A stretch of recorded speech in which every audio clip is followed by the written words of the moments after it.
Chapter 742.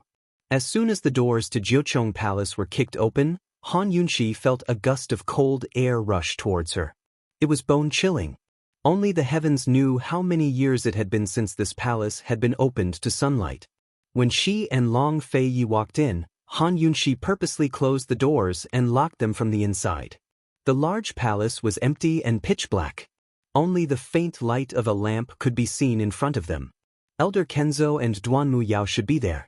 The further they went, the colder it became. She couldn't imagine how Elder Kenzo had managed to survive by locking himself in here when he had a relapse. A detestable person must have a pitiful side, and a pitiful person must also have a detestable side. Han Yunxi had never seen Elder Kenzo's condition when he had a relapse. She had never imagined that such a handsome and dignified old man would end up in such a sorry state. Even though she hated him from the bottom of her heart, Han Yunxi couldn't help but feel her heart clench. The tall and proud sword sect elder, the high and mighty sword sect elder, the supreme master of the martial arts world, the grand master of a generation, was actually curled up into a ball, in such a sorry state that he looked like a dog on its last legs. He was crouched in a corner with his hands hugging his knees. He was clearly in his 60s, but he looked like a lost child who didn't know what to do. His gaze was empty and unfocused. He was muttering to himself, but it was hard to hear what he was saying. Duanmu Yao was lying nearby, still unconscious. Han Yunxi was stunned. Long Feiyi didn't move, his face expressionless. After a long time, Han Yunxi finally muttered, "Was he always like this?" Han Yunxi recalled what Long Feiyi had told her. Elder Kenzo's silver hair had turned white overnight because his teacher's wife had passed away. Only the word, love, could torment someone like this. If the heavens had feelings, they would also age. For a long time, Long Feiyi did not answer her, as if he did not hear her. "Is he always like this when he has an attack?" Han Yunxi asked again. But Long Feiyi did not answer. Han Yunxi turned to look at him and saw him looking down. He did not look at the old man in Kenzo. Was it because she was too upset that she didn't want to see it? In the end, he was still his master. In the end, he was still a master who was as loyal as a father. In these years, only he could understand the heavy burden of the East Qin imperial family. It wasn't like this before. This time, it hurt the most, right? Long Fei finally spoke up.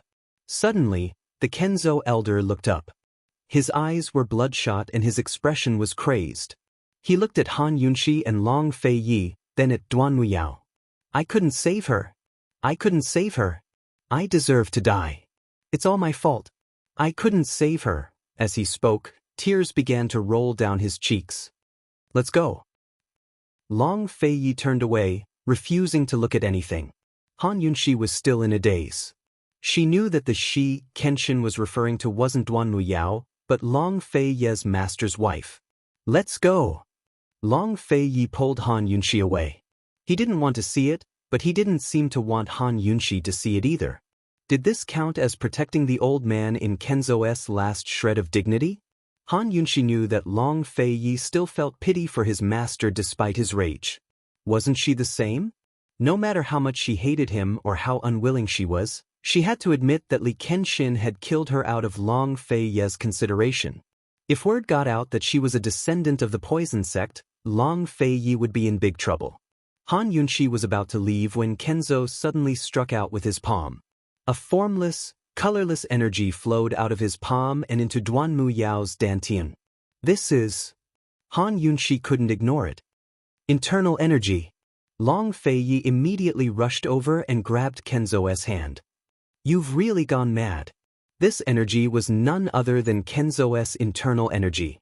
The true qi that Granny Yu had given Han Yunxi could be slowly recovered through cultivation, but if it was internal energy, then it was gone forever. True qi was used to protect the body, while internal energy was the foundation of martial arts. Kenzo's martial arts skills were so high, and his internal energy was so strong that he was willing to waste it on Duanmu Yao. He really was crazy. "Let go." Kenzo slapped Long Feiyi's hand away like a madman. "I have to save her, I have to. Anyone who gets in my way will die. She's Duanmu Yao, not Luo Qingling." Long Feiyi roared. Unfortunately, Kenzo didn't stop there. He sent a vicious palm strike at Long Feiyi. Long Feiyi could only back away and draw his sword. Time was of the essence, and the ranking matches were tomorrow. He'd come here to negotiate terms with Kenshin, not to see him give up on himself. Han Yunshi watched anxiously.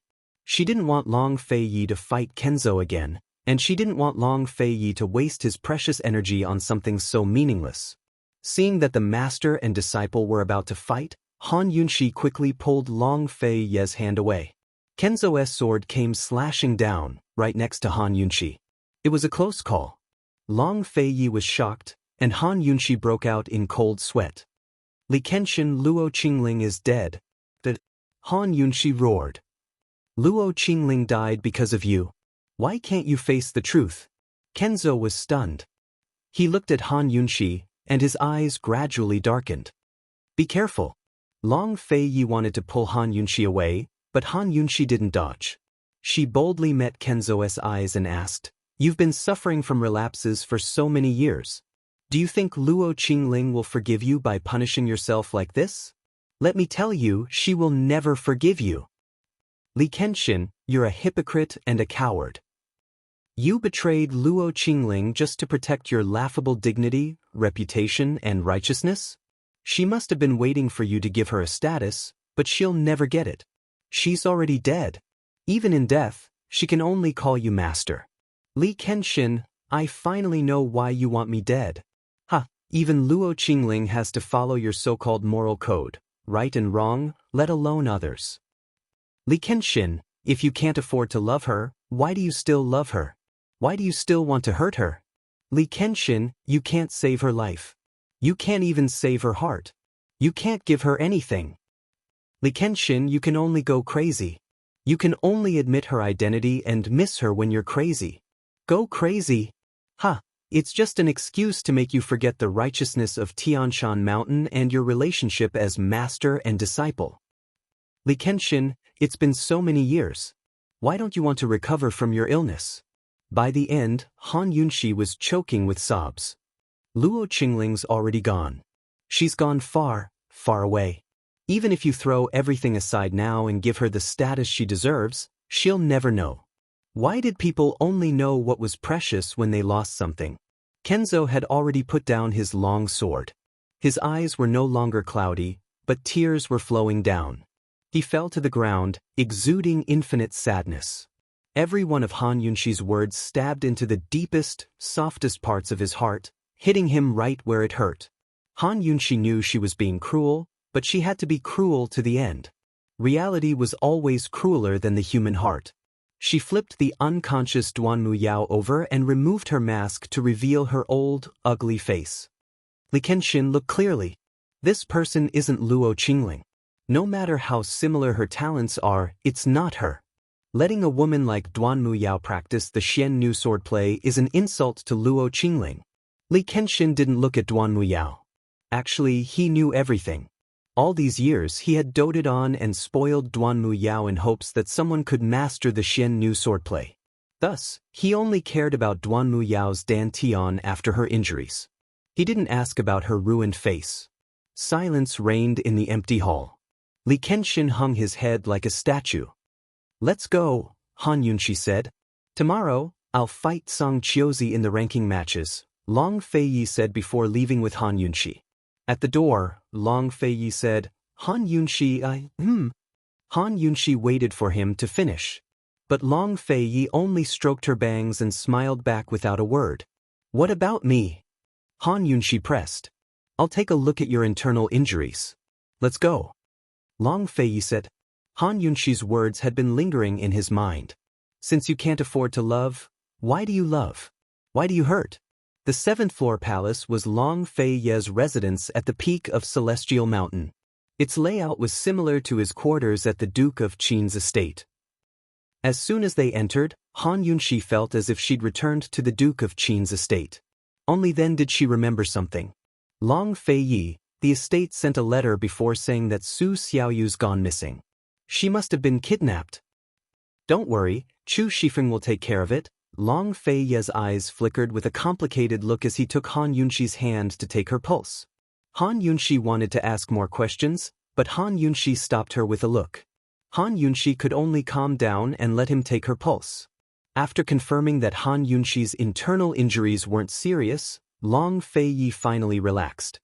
He abruptly reached a hand below Han Yunxi's stomach and gently touched it. Han Yunxi couldn't help but tense up. That place was too sensitive. Long Fei's hand was very warm as it rested on her stomach. It felt indescribably comfortable, and she could faintly feel a warm current flowing from her stomach to spread throughout her body. She was clearly very tired and weak, but now she felt refreshed, as if she'd been reborn. Gradually, she forgot about Long Fei-ye's hand and felt her entire body grow lighter. Thank goodness Granny Yu's true qi was protecting me, Long Fei-ye sighed, still feeling a lingering fear. I really shouldn't have brought you here. Han Yunxi grew agitated. Don't even think of chasing me away. Long Fei-ye laughed. I bet all of Cloud Realm Continent knows about your origins by now. Han Yunxi hadn't realized this at all. Celestial Mountain was difficult to ascend, but news of the poison sect spread like wildfire. Long Fei-ye grew serious. We can only win tomorrow's ranking matches. We can't lose. Everyone in the world knew about Han Yunxi's origins, so they would know about the changes at Celestial Mountain as well. Only by taking control of Celestial Mountain and Cloud Realm Continent's martial arts circles could he contend against Medical City. Otherwise, he'd become a target for everyone as soon as he took Han Yunxi down the mountain. As they spoke, there was a knock on the door. Who was it? Chapter 743. Someone knocked on the door, but Long Fei-ye and Han Yunxi seemed to know who it was and tacitly ignored it. Long Fei-ye asked faintly, "How's the poison beast?" Even though he didn't see how the poison beast protected Han Yunxi, he heard the commotion and knew that if it wasn't for the poison beast, Han Yunxi would have died under the swords of that group of people. At the mention of Lil Thing, Han Yunxi's heart felt like it was being stabbed by a knife. Once her poison storage space was restored, she put Lil Thing into the poison pool to recuperate. She put almost all of the expensive poisons in the poison storage space into the pool to increase its toxicity, hoping to help Lil Thing a little more. Even though she didn't take the poison beast's blood this time, Lil Thing was beaten back to its original form right after it was restored, so it must have been severely injured. It's recuperating in the poison storage space, still unconscious. Han Yunxi said solemnly. Long Fei-ye was silent, not saying a word. You're not allowed to throw it around again. Han Yunxi said seriously. Ever since he lost the bet, Long Fei-ye hadn't thrown Lil Thing around again. He lowered his head, a little embarrassed. I haven't thrown it around in a long time. Then you're not allowed to bully it, look down on it, dislike it, be fierce to it. Han Yunxi glared at Long Fei-ye, very serious. Long Fei-ye avoided her eyes. Seeing his attitude, Han Yunxi was angry. What did this guy mean? Did he dare to dislike Lil Thing? Han Yunxi was about to explode in anger, but Long Fei-ye said, I will treat it well. Long Fei-ye said it awkwardly, but if he could say such words, it was enough to show that he really would treat Lil Thing well. That's more like it. Han Yunxi was finally satisfied. Han Yunxi hadn't realized how big of a benefit she had given the little thing. Long Fei-ye had said these words twice. The first time, he had said it to Han Yunxi in his heart, this prince will treat her well. The second time, he had said it to Lil Thing. It was a pity that the little thing was unconscious. Otherwise, it would definitely be jumping around in excitement. After all, it could understand human language now. The knocking on the door finally stopped as a low, hoarse voice spoke up. Fei, let's talk about tomorrow's ranking matches. The person who came was none other than Kenzo's old man, Kenshin. Long Fei-ye glanced at Han Yunxi and finally went to open the door. If Kenshin Li did not come, Han Yunxi's words would have been in vain. When he opened the door, he saw Kenshin still in a sorry state. He must have come here immediately after leaving the Ninefold Palace. He seemed to have aged 10 years in an instant, no longer looking like his former self. Fortunately, his eyes were still clear and sharp. This meant that he was sober, very sober. Han Yunxi stood behind Long Fei-ye and studied the old man. Although she had seen him with her own eyes, it was hard to imagine him in such a helpless state. Kenzo purposely avoided Han Yunxi's gaze, so Long Feiyi invited him inside to talk. Han Yunxi had no idea how dangerous tomorrow's matches would be, but Kenshin Li was well aware. After 3 days and 3 nights of fierce fighting, they were finally able to sit down together. They were both smart people and didn't need to talk about reconciliation. Both of them understood the severity of the situation. Just how confident are you in tomorrow's matches? Kenzo Li got straight to the point. If Long Feiyi hadn't come out of closed-door cultivation early, he wouldn't have asked this question. If Long Feiyi had full control over the lust-bite energy, then dealing with Song Qiuzi would be a piece of cake. But Long Feiyi had come out of closed-door cultivation early and fought for 3 days and 3 nights. Kenzo Li had no idea what Long Feiyi was up to. All he knew was that Long Feiyi wasn't certain of victory. 1 night's rest should be enough, Long Feiyi said mildly. Kenzo Li knitted his brows in disbelief. He was about to ask when Long Feiyi shot him a look.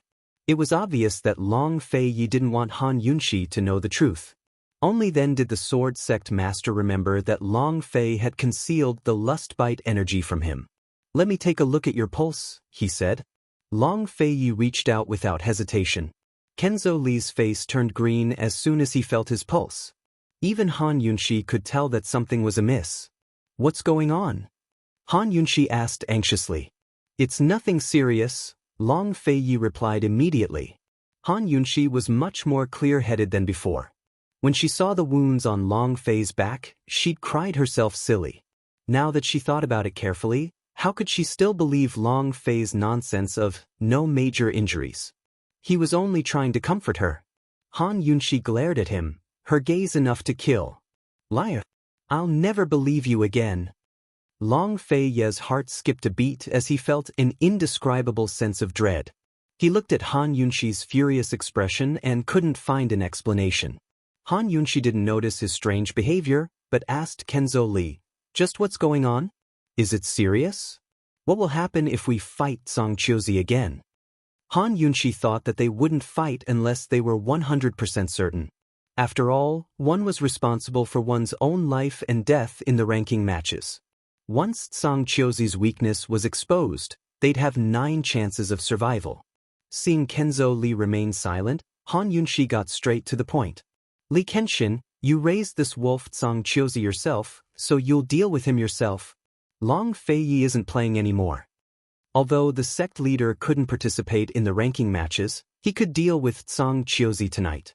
Was Duanmu Yao's exposure of Song Qiuzi's crimes still insufficient to convict him of his crimes? All that talk about not wanting internal strife, not liking bloodshed between factions, and not wanting to attract heretical sword sect members were just excuses. Why should Long Feiyi risk his life to maintain peace on Celestial Mountain? It wasn't likely Kenshin didn't have the strength to deal with Song Qiuzi.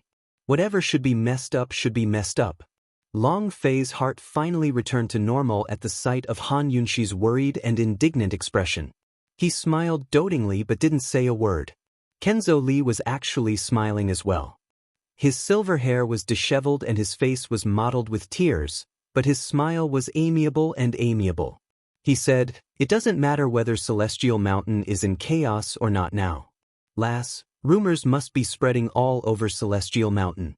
Celestial Mountain can fall into chaos, and Old Man can kill Song Qiuzi right now, but Fei needs to win tomorrow's ranking matches. He needs Kenzo's position as sect leader and the strength of the martial arts circles. Otherwise, it'll be hard for him to face off against Medical City or protect you." Han Yunxi calmed down and understood. No matter what, Long Feiyi had to win this match. "How's the situation?" Long Feiyi finally spoke up. "I'll help you tonight, don't worry," Kenzo Li said seriously. He finally stopped avoiding Han Yunxi's gaze and looked at her seriously. "Lass, you're right. Old Man raised a wolf, so Old Man has to deal with him personally." Just what was Kenzo Li planning? And what about Long Feiyi's situation? Han Yunxi still didn't understand. She wanted to ask Long Feiyi, but she was afraid that Long Feiyi wouldn't tell her the truth. She could only wait for Kenzo Li to arrive tonight. Not long after Kenzo Li left, Han Yunxi and the rest received news that Duanmu Yao had been thrown into the Celestial Prison by Kenzo Li. The Celestial Prison was Tianshan Kenzo's highest-level prison cell. It was a true prison cell right below Celestial Sword's main hall. Each cell was surrounded by 4 dead walls and a hollow iron mesh at the top. Anyone locked inside would be forever trampled underfoot, never to rise again. "He's finally awake," Long Fei Yi intoned. After all these years, he'd always felt that his master wasn't ill, but drunk. Han Yunxi had dug up his old wounds, but the pain had awakened him instead. Before nightfall, Su Donglin arrived with 2 letters from South Ning Prefecture. The situation was dire. News of Han Yunxi's poison sect disciples spread throughout Cloud Realm continent. Medical City was the first to make things difficult for Medicine City, demanding that they stop all dealings with Pill Fiend Pharmacy. At the same time, they restricted the medical community's activities in South Ning's Commander-in-Chief's estate. As soon as the rumor spread, Gu Beiyue was the first to voice his suspicions and demand proof. Han Yunxi was far away at Celestial Mountain, so only its disciples had seen the poison beast. Medical City couldn't produce any proof right away, which was why Medicine City didn't give them a formal answer. The medical community hadn't completely retreated either. However, South Ning's Commander-in-Chief's estate was already divided into 2 factions. One faction insisted on believing in Long Fei Yi and that Han Yunxi wasn't the poison sect disciple, so they demanded proof. Another faction wanted Long Fei Yi to give Long Fei Yi to Medical City to atone for his crimes. The war between the 3 nations was still ongoing. Ning Cheng stood on Medical City's side and accused Long Fei Yi of colluding with the poison sect. Tian and Western Zhou didn't make their stance known, but simply watched from the sidelines. That wasn't even the worst news. The worst news was that Ning Cheng had transferred over a large batch of red coat cannons from somewhere to defend the Eastern Front against the Mu family troops. He was going to personally lead the Ning clan troops into a fierce battle with the Chu clan troops. Western Zhou's imperial prince had staked everything on a single throw and placed all of his troops on the battlefield in Fenglin Prefecture. Long Fei Ye's expression was grave. It was obvious that Ning Cheng's move was completely unexpected. He guessed that Cloud Realm Trade Consortium had more red coat cannons in their hands, and that Ning Cheng was keeping them to defend against Northern Li. Otherwise, Ning Cheng's prudence would never allow him to leave the Northern Front open and the Chu clan troops on the Eastern and Western fronts. Just what had made Ning Cheng so impulsive? Why was he staking everything on a single throw? It had to be said that the situation was grim. There were sudden changes in the war between the 3 nations and internal strife in the south-central regions. No one knew how long Gu Beiyue could hold out. Once Medical City punished the south-central regions, Ning Cheng wouldn't even need to kick them while they were down. The south-central regions would crumble on their own. Han Yunxi's face turned ashen at the sight. She always knew that Medical City was powerful, but she never expected the medical industry to replace the banks, grain, and military industries and hold the government hostage. Once there were no doctors, the people would panic and the country would fall into chaos. Even if she was a descendant of the poison sect and had done all sorts of evil deeds, the medical academy couldn't threaten Long Fei Yi with withdrawing their medical services. They were treating the lives of the common people as a joke.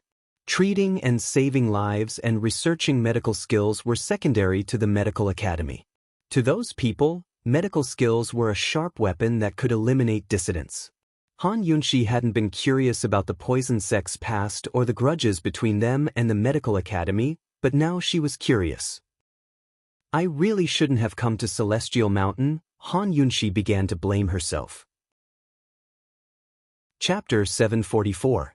Han Yunxi blamed herself deeply. If she hadn't gone to Celestial Mountain, none of this would have happened. Now that she thought about it, Elder Kenzo and Granny Yu weren't so hateful after all. Her worries were entirely justified. Long Fei Yi stared at Han Yunxi for a long time before saying, "Whether you like it or not, you can't throw it away. You have to accept it. It's just a matter of time." Han Yunxi knew as well. She couldn't carry the poison sect's secret forever, could she? How cowardly would that be? Her only hope now lay in the ranking matches. Has there been any movement in Northern Li in the past month? Long Fei Yi asked. Su Donglin hastily replied. General Ouyang's side found out something, but we haven't gotten any concrete information yet. Speak? Long Feiyi asked. Jun Yi-xie, the crown prince, and the second imperial prince went to Wintercrow country north of the Snowy Mountains. General Bailey suspects that they went there to buy horses, Su Donglin reported in a low voice. It looks like the Northern Dynasty's emperors are in a hurry, Han Yunshi commented. They've always been in a hurry. Long Feiyi mused. If Jun Yi-xie bought horses from Wintercrow country, the cavalry and horses would get used to each other during the return journey. If they were fast enough, they would be able to put them to use around the start of winter. If they were on the safe side and waited until winter, Northernly would still be able to reap the benefits of the war. Once Northernly enters the fray, Han Yunshi said thoughtfully, then wouldn't they be able to keep Ningcheng in check? Originally, Western Zhou and Tian were attacking Ningcheng from both sides. Both sides were evenly matched in strength, so Long Feiyi could just sit back and reap the benefits. However, Ningcheng had given up on the northern defense line and used a large number of red coat cannons against Tianning, while he personally went to the western front to fight Chu Tianyin. In this way, Ningcheng's chances of winning were very high. This was because Tianning's Mu family troops weren't that strong. Although the Mu family troops were brave and skilled in battle, and General Mu and Mu Qingwu were true military talents, Long Tianma's support was limited in terms of weapons and provisions. In addition, the Mu family had risked everything to support Long Tianma during the civil war in Tianning. They'd used up a lot of their military strength, so even if they kept recruiting new soldiers, they'd never regain their former glory. No matter what, General Mu was no match for Ningcheng's red coat cannons. Once General Mu was defeated, Ningcheng would definitely deploy the red coat cannons to the western front to deal with the Chu clan army. This way, Ningcheng would win on both fronts. And given Ningcheng's temperament, once he agreed with Western Zhou and Tian'an, he would definitely use the medical academy to punish the commander-in-chief's manor in Zhongnan, and then immediately send his troops down south. Exactly! Han Yunshi's words were exactly what Long Feiyi was thinking. As long as Northernly can pin down Ningcheng, it'll buy us at least 2 months to deal with Medical City's sanctions. Currently, Medical City couldn't produce any evidence to punish the commander-in-chief's manor in Zhongnan. Medicine City could hold out for a while, but so could Gu Beiyue and Bailey Yuanlong. Thus, Long Feiyi had to finish his business on Celestial Mountain as soon as possible and rush back to the commander-in-chief's manor to prepare for Medical City's full sanctions. Nothing could compare to Heaven's plans. What was lost at the swings, it was gained at the roundabouts. Long Feiyi immediately wrote a letter himself and had Su Donglin send it by flying hawk to Gu Beiyue.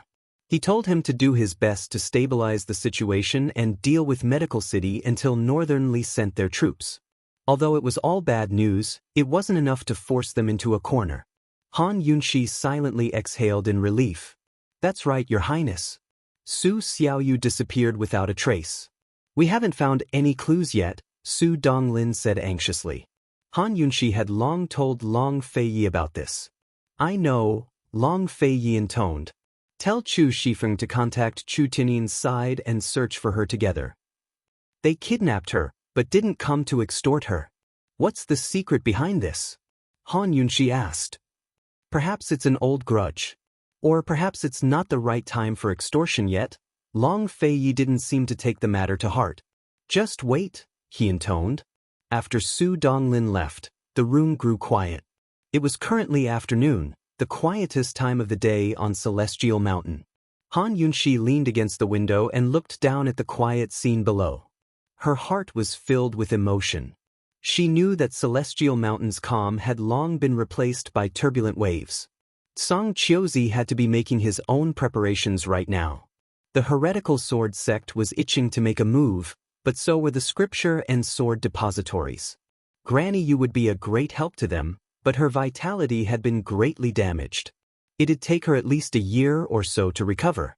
The branch factions at the foot of the mountain were probably observing the situation as well. Most of them supported Long Feiyi in the past, but now that her identity as a poison sect member had been exposed, how many of them would stand by Long Feiyi's side? Old man Kenzo had only imprisoned Duan Yao. Song Qiuzi's evil deeds and Duan Muyao's identity as a poison sect member had yet to be dealt with. Although none of the Celestial Mountain disciples dared to bring it up or ask, they would all be waiting. Han Yunxi mused that Old Man Kenzo would only deal with these two matters after tomorrow's ranking matches. Too many things were involved in tomorrow's matches. While Han Yunxi was lost in thought, Long Feiyi had already silently walked up behind her and hugged her gently. He rested his chin on her shoulder and asked, "What are you thinking about?" "I was thinking." Before Han Yunxi could answer, Long Feiyi muffled her mouth. "Don't think about anything. It's rare for you to have a free afternoon, so keep your lordship company." Han Yunxi smiled. "I've been keeping you company the entire time. Don't think or say anything. Just stay by my side, all right?" Long Feiyi's soft voice was filled with exhaustion. Han Yunxi knew he was tired. Actually, she was exhausted as well. Hearing him say that only made her even more tired. It had been too long since she'd emptied her head and let go of all her distractions to rest. "All right." She was just about to turn around when Long Feiyi suddenly picked her up and strode towards the bed. Han Yunxi lay on her back while Long Feiyi lay beside her, his back injured. The two of them held hands and closed their eyes in tacit understanding. They didn't say anything. Some companionship had nothing to do with lust or romance. There was no need for hugs or words. As long as they quietly stayed by each other's side, that would be the most lasting companionship. They lay like this for the entire afternoon. It was unknown if Long Feiyi or Han Yunxi would fall asleep first. Long Feiyi had never been this relaxed or slept this soundly ever since he'd found out about his past. This afternoon, he forgot about his injuries, forgot about all the hardships he'd suffered as a child, forgot about East Qin, his stepmother, imperial father, Tang Zijin, and Aunt Ru. He also forgot about the 7 noble families, Western Qin's imperial family, the poison sect, and the medical academy. As for Han Yunxi, this was her first time letting herself go like this ever since she transmigrated. Although the afternoon wasn't long, she felt like she'd slept for an entire century.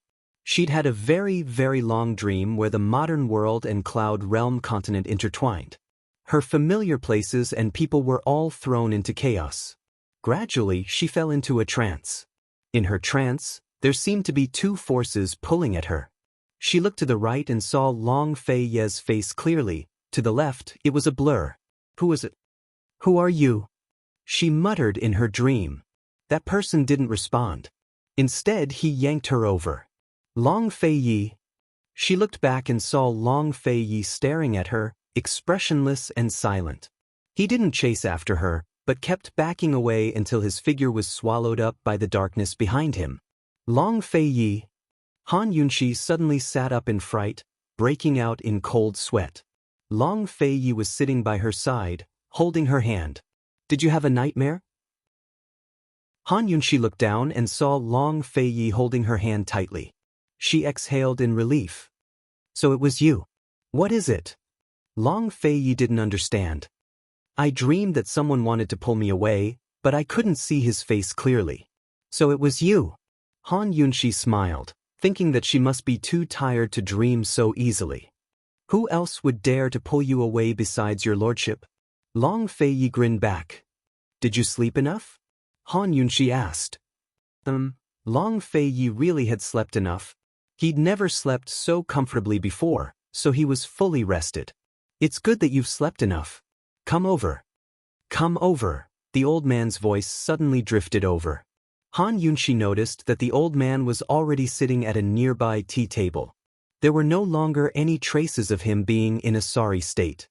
His silver hair that had gone white that night was neatly combed.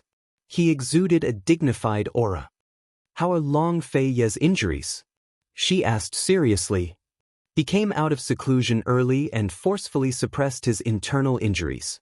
He's already very lucky to be able to hold on until now. His chances of winning tomorrow's battle aren't high. Even if he wins, he'll still be seriously injured. At best, he'll suffer from cultivation deviation. At worst, his blood will flow in the opposite direction and he'll die, said the old man cold. Han Yunxi was shocked and glared fiercely at Long Feiyi. Long Feiyi didn't deny it. "Then what do we do?" Han Yunshi immediately rushed over to the old man Kenzo. Her grudges with him had long been forgotten. The old man Kenzo couldn't help but laugh. Lass, do you still trust the old man? I don't. Do we have any other choice? Right now we're all in the same boat. Song Chiozi and Duanmu Yao did those shady things. You're the sect leader of Celestial Mountain and Duanmu Yao's master, so you bear the greatest responsibility. Moreover, Long Fei Yi is your disciple too. Long Fei Yi colluded with me, a descendant of the poison sect. You're also responsible for not disciplining him properly. Right now, the world isn't just cursing Song Chiozi and Duanmu Yao. It's not just me either. You're the sect leader of Celestial Mountain, the alliance head of the martial arts circles. Han Yunshi grew agitated as she spoke. She paused to take a sip of tea before continuing. You don't have to worry about Long Fei Yi. You can go kill Song Chiozi right now, but so what? Will the world accept you as sect leader if you continue to hold the position? You'll lose your position as Celestial Mountain's leader within 3 years. Han Yunshi spoke of the crux of the issue that Kenshin and Long Fei Yi hadn't brought up. Between them, it wasn't just a matter of helping or forgiving each other. They were all in the same boat, bound together for good or ill. Long Fei Yi's lips quirked up into a smile. The old man Kenzo laughed out loud. Lass, it's a good thing you're a woman. Fei has one less formidable opponent. Han Yunshi didn't want to discuss gender equality with the old man Kenzo. She asked urgently, how are you going to help Long Fei Yi? The old man Kenzo glanced at Long Fei Yi before asking, I've been in closed-door cultivation with him all night. Do you still trust the old man? But Han Yunshi actually said. Chapter 745. But Han Yunshi actually said, I trust you, not Long Fei Yi. When she finished, she gave Long Fei Yi a meaningful look. Long Fei Yi had lied to her about his injuries, so how could she trust him again? Long Fei seemed to want to explain himself, but in the end he only smiled and said nothing. Actually, he had long told his master not to tell anyone about the lust bite energy. Even if this girl stared at them, she'd still be fooled. Kenzo didn't expect Han Yunshi to say such a thing. His heart ached at the sight of his disciple's speechless expression. Fei had really given a lot of thought to this girl. Fei, let's begin, Kenzo intoned. What are you planning to do? Long Fei asked. Although neither of them spoke about the lust bite energy, they both knew what it was. Long Fei hadn't fully grasped the lust bite energy because he'd come out of closed-door cultivation early. He'd forced the last strand of energy into his body to control it, but because of this, his internal injuries were severe. Actually, he'd fought Kenzo for 3 days and 3 nights. If he'd let his guard down for even a moment, he would have lost to Kenzo's sword. If he could control the last strand of lust bite energy, then his strength would be equal to Kenzo's. Right now, the strand of energy was still running amok in his body. Especially since he'd just taken a nap, it was more active than ever. His internal injuries made it impossible for him to draw out the energy, much less control it. Thus, he could only rely on external forces, such as old Kenzo's. Using old Kenzo's energy to heal his internal injuries, he could then try to draw out the last strand of lust bite energy and regain control of it. Old man will use his internal energy to heal you, Kenzo said. Long Fei nodded and did not say anything. Kenzo can only use his chi to heal him. The old man in Kenzo arranged for people to guard the door. The master and disciple did not enter the secret room. Instead, they sat down on the bamboo couch. Han Yunshi watched them from the side. Girl, you can only watch. Don't make a sound. Do you understand? The Kenzo old man warned. Otherwise, you will kill him. Han Yunshi nodded vigorously. I understand. Fei, you must remember not to get distracted, Kenzo warned. Long Fei only responded faintly. I better go. I'll wait outside the door. Han Yunshi was afraid. If she stood here, she would more or less affect Long Fei. Just stand here. I'll be more at ease with you here. Long Fei smiled. Kenzo old man had already started circulating his internal energy. Han Yunshi didn't dare to say anything and quickly retreated behind Long Fei. Long Fei quickly calmed down as well, but he soon sensed that something was wrong. Kenzo Old Man wasn't using his chi to save him, but internal energy. He was shocked and turned around to look. At that moment, the sword sect master pressed down on his shoulders with both palms, and a thick and powerful wave of inner energy instantly poured into his body through his shoulders. Master? Long Fei Yi blurted out, not realizing he'd said, Master? Ever since he came out of closed-door cultivation, he'd never called Kenzo Old Man Master again. Don't get distracted. Kenzo Old Man's voice boomed like a bell. Long Fei Yi knew the consequences of being distracted. Even if he didn't want to, he could only turn around and bear the pain in silence. Master wasn't using his chi to heal him, but his internal energy. Master had lost his internal energy to Duan Muyao before, but Long Fei Yi had stopped him. True chi could be recovered, but internal energy was extremely difficult to recover. Especially at Master's age and physical condition, it was practically impossible. To heal his internal injuries, both true chi and internal energy would have to pay a huge price. Just how much internal energy was Master going to give him? Long Fei Yi wasn't sure. Perhaps Kenzo Old Man wasn't sure either. After all, this was the first time either of them had suffered internal injuries from the backlash of the lust bite energy. Wave after wave of pure and vigorous internal energy flowed into Long Fei's body. He could clearly feel the changes in his injuries, as well as the last strand of lust bite energy in his body. Gradually, it calmed down. Long Fei Yi had no choice but to focus and convert the internal energy that Kenzo Old Man had given him into his own. Only by converting it into his own could he truly heal his internal injuries. Time passed little by little. Kenzo Old Man's energy continued to pour into his body. Han Yunxi watched from behind, her heart hanging in the air. However, she didn't know the truth. She didn't know the danger. She also didn't know that Kenzo was giving his all. Kenzo Old Man was willing to pass on his internal energy to Duan Muyao when he was ill. Now that he was sober, he was willing to pass on his internal energy to Long Fei Yi. This was enough to prove how much he loved his disciple, Long Fei Yi. There was only silence in the huge palace. In the darkness, the weak light from the lanterns shone on Long Fei Yi and Kenzo Old Man's faces. Their faces were covered in fine beads of sweat. What seemed like a peaceful recovery was in fact a turbulent storm. Suddenly, Long Fei Yi jerked his head back to look at Kenzo Old Man. His face was ashen and his eyes were wide with shock. Han Yunxi was shocked. She hurried forward, wanting to ask what was going on.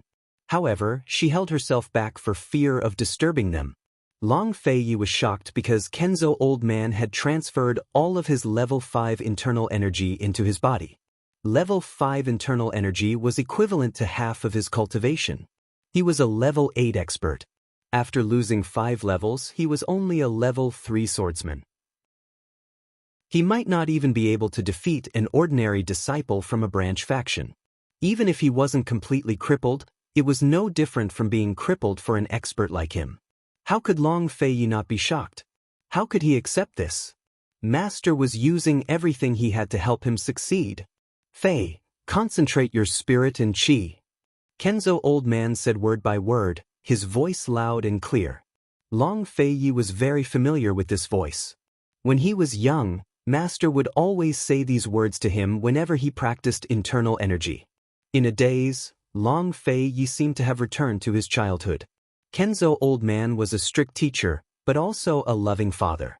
Every time he finished his cultivation, he would stop being so strict and personally cook a table of food. He would drink wine while Long Fei Yi would drink tea. In the middle of the summer night, master and disciple would drink to their heart's content under the starry sky. Long Fei Yi's only childhood memories were the midsummer nights on Celestial Mountain. Sensing that Long Fei Yi was lost in thought, Kenzo Old Man roared, "Fei, you've never disappointed your master before. I won't allow it this time either." Long Fei Yi's heart ached, but he quickly collected his thoughts and concentrated on his cultivation. A full 5th level of internal energy would take a lot of effort to absorb and turn it into his own. Deep in the night, the moon was still. Han Yunxi watched everything carefully, as still as the mountains and moon. When the eastern sky brightened, Kenzo Old Man finally withdrew his hand. He almost fell to the side, but managed to catch himself with his hands. His mission was complete. But Long Feiyi was still going. Once Long Feiyi recovered from his internal injuries, he had to draw out the last bit of lust-bite energy and absorb it back into his body to control it. Kenzo Old Man pressed himself against the bed and struggled to get up. Although he was dressed in tidy clothes, he still looked like he was in a sorry state. He had gone from being a supreme 8th rank expert to a 3rd rank expert. How pathetic was that? His face was as white as paper, and he couldn't even stand straight. It took him a while to support himself before he walked towards Han Yunshi. Han Yunshi didn't dare to make a sound. She just watched. When Kenzo Old Man came closer, she wanted to help him up. Who knew that at this moment, Long Feiyi's body suddenly erupted with a powerful force. Although it was invisible, Han Yunshi, who didn't know martial arts, could still feel the murderous aura and hostility from that force. Her intuition told her that this force wasn't anything good. Did Kenzo Old Man give Long Feiyi that force? Or did Long Feiyi have it from the beginning? She was full of curiosity, but she didn't dare to ask. She continued to walk towards Kenzo Old Man. But Long Feiyi suddenly pulled out a long whip from his waist and lashed it at the air. Han Yunshi immediately froze. She remembered the injury on his back. Could it be that he still wants to? She was shocked. Just as she was about to say something, she saw Kenzo Old Man's sharp eyes. She opened her mouth, but in the end she didn't shout. Just like that, she watched Long Feiyi raise his long whip above his head and swing it in a circle. The tip of the whip fiercely hit his back. Blood spurted out and splattered everywhere. This last lust-bite force was far stronger than any of the previous ones. It was hard to control. Although it was only one whip, the force of the whip was far more powerful than any of the previous ones. Han Yunshi smelled the smell of blood slowly spreading in the air. She covered her mouth and held back her tears. She tried not to think about what Long Feiyi had experienced in the past month. She always knew that this man didn't have it easy, but she didn't know that it was this difficult. He stood in the darkness with the whip in his hand. His tall figure looked especially lonely. It was as if he was standing alone in the vast world. He was right in front of her, but far away. There was a kind of loneliness called distance. It was so far away that no one could approach it. Han Yunshi's heart ached. She couldn't express it. She secretly told herself that she had to treat this man well. She had to do her best to love and protect him. Long Feiyi stood like that. Han Yunshi and the Kenzo Old Man didn't move. Han Yunshi stared at Long Feiyi, while the Kenzo Old Man had his back to Long Feiyi. He lowered his eyes and waited. Finally, when the sun climbed up the mountain and lit up half of the Tianshan Mountains, Long Feiyi slowly turned around. His handsome face was stained with blood, but his smile was very beautiful. He smiled at Han Yunshi. Han Yunshi immediately smiled. Seeing Han Yunshi smile, the Kenzo Old Man let out a long breath and smiled. Long Feiyi walked towards them step by step. However, when he was 3 steps away, he suddenly stopped. "Master!" He cried out in surprise, using ventriloquism. The Kenzo Old Man was shocked. He turned around and saw that Long Feiyi was fine. What happened to him? What's going on? The Kenzo Old Man asked in ventriloquism. The lust-bite power is going against the flow. Long Feiyi said seriously. When he controlled the last bit of lust-bite energy, the lust-bite energy in his body was complete. He could clearly feel that this energy had become more vigorous and powerful because it was complete. He thought that he had control over it, but this energy suddenly went against his control. The Kenzo Old Man was shocked. He had never encountered such a situation. Could it be that he had gone berserk? At this moment, an attendant's voice came from outside the door. "Master, Elder Tsang sent someone to rush you." In front of the Sky Sword Hall, the ranking battles battlefield had already been set up. Chapter 746. Long Feiyi was clearly in control of the lust-bite energy, but how long has it been? Why is the energy flowing in the opposite direction in his body? What's going on? Not to mention how powerful the lust-bite energy is, even if it's a low-grade internal energy, It's very dangerous for it to flow in the opposite direction. Whether it's Long Fei or Kenzo, their understanding of the lust bite energy is limited. They don't understand why it's like this. Long Fei stood motionless. Although he didn't show anything on his face, Han Yunxi could feel that the atmosphere between him and Kenzo was very tense. His heart, which had finally calmed down, was once again thumping wildly without stopping. Seeing that the ranking tournament is about to start, Long Fei can't let anything happen to him. If he misses the ranking tournament, everything will be over. Suddenly, Kenzo stepped forward and pressed his hands on Long Fei. Long Fei seemed to know what Kenzo wanted to do. He wanted to block Kenzo's hands, but Kenzo had already used all his third-stage internal energy and poured it into Long Fei's body. This third-stage internal energy merged with the fifth-stage internal energy that was originally passed to Long Fei, forming a powerful and complete eighth-stage nirvana energy that forcefully suppressed the lust bite energy. Kenzo let go of his hands and immediately retreated a few steps. He fell to the ground and spat out a few mouthfuls of blood. He had used up all his life's knowledge and his internal energy. Only Kenzo's eighth-stage nirvana energy can contend with the lust bite energy. Long Fei looked at his master and resolutely sat cross-legged on the ground. He borrowed the strength of his nirvana energy to forcefully suppress the lust bite energy. After a while, the reverse flow disappeared and he could finally control the lust bite energy. As soon as Long Fei recovered, he walked towards Kenzo. Master, Fei, these two powers are only evenly matched in your body for now. They're restricting each other for your own use, but there must be a reason for the lust bite energy to go in the opposite direction, Kenzo said through ventriloquism. Long Fei knew that he was only temporarily controlling the energy. No one knew when it would go awry again. He grew heavy. Master, your internal energy, that last Yunxi is right. The old man's name is the old man. Why does he still have his martial arts skills? It's better to cripple them all. Become an ordinary person. The sword sect master chuckled. He had long since seen through his gains and losses. If he's a normal person, then perhaps Luo Qingling's she's. Han Yunxi listened from the sidelines and realized that Kenzo had used up all his internal energy to help Long Fei.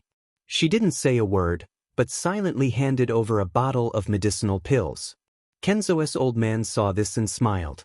Lass, you don't blame old man anymore. Han Yunxi lowered her head and stuffed the medicinal pills into Kenzo's hands without a word. Actually, she had long stopped blaming him. She circled around Long Fei's back and silently treated his wounds. Master, Elder Zhang is already on the stage. I heard that second elder and third elder aren't participating, the guard outside reported. Tianshan Kenzo's ranking matches didn't have any prerequisites.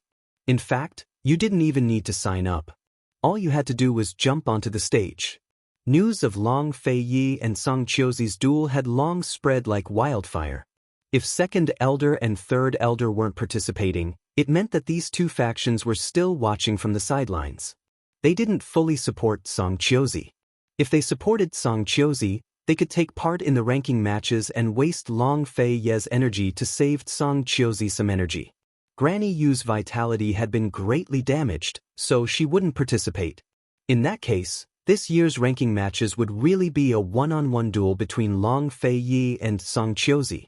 Although there were no prerequisites for such a high-level competition, only the elders were allowed to participate. In a sense, the ranking battle was actually a ranking battle for the four great elders. Fei, hurry and go. Kenzo urged. Are you all right? Long Fei was still worried. Old man still has to watch the matches, so how could anything be wrong? Hurry and go. Long Fei was the only one who understood Kenzo's words. The lust bite energy was unstable, so Long Fei had to kill Song Qiuzi while he could still control it. Otherwise, if he couldn't control it, all his efforts from last night would be in vain. Long Fei looked towards Han Yunxi and prepared to speak, but Kenzo cut him off. Don't worry. She's with old man, so no one will dare to hurt her. Besides Long Fei and Han Yunxi, no one else knew about this yet. Naturally, he could protect Han Yunxi well. Although he'd lost all of his internal energy, he still had his status. Seeing Han Yunshi nod, Long Feiyi didn't delay and prepared to leave. Han Yunshi called him back before fetching a clean outer robe and personally draping it over his shoulders. Don't worry, Long Feiyi brushed aside her bangs and gave her a light kiss. Han Yunshi didn't waste words. I'll wait for you.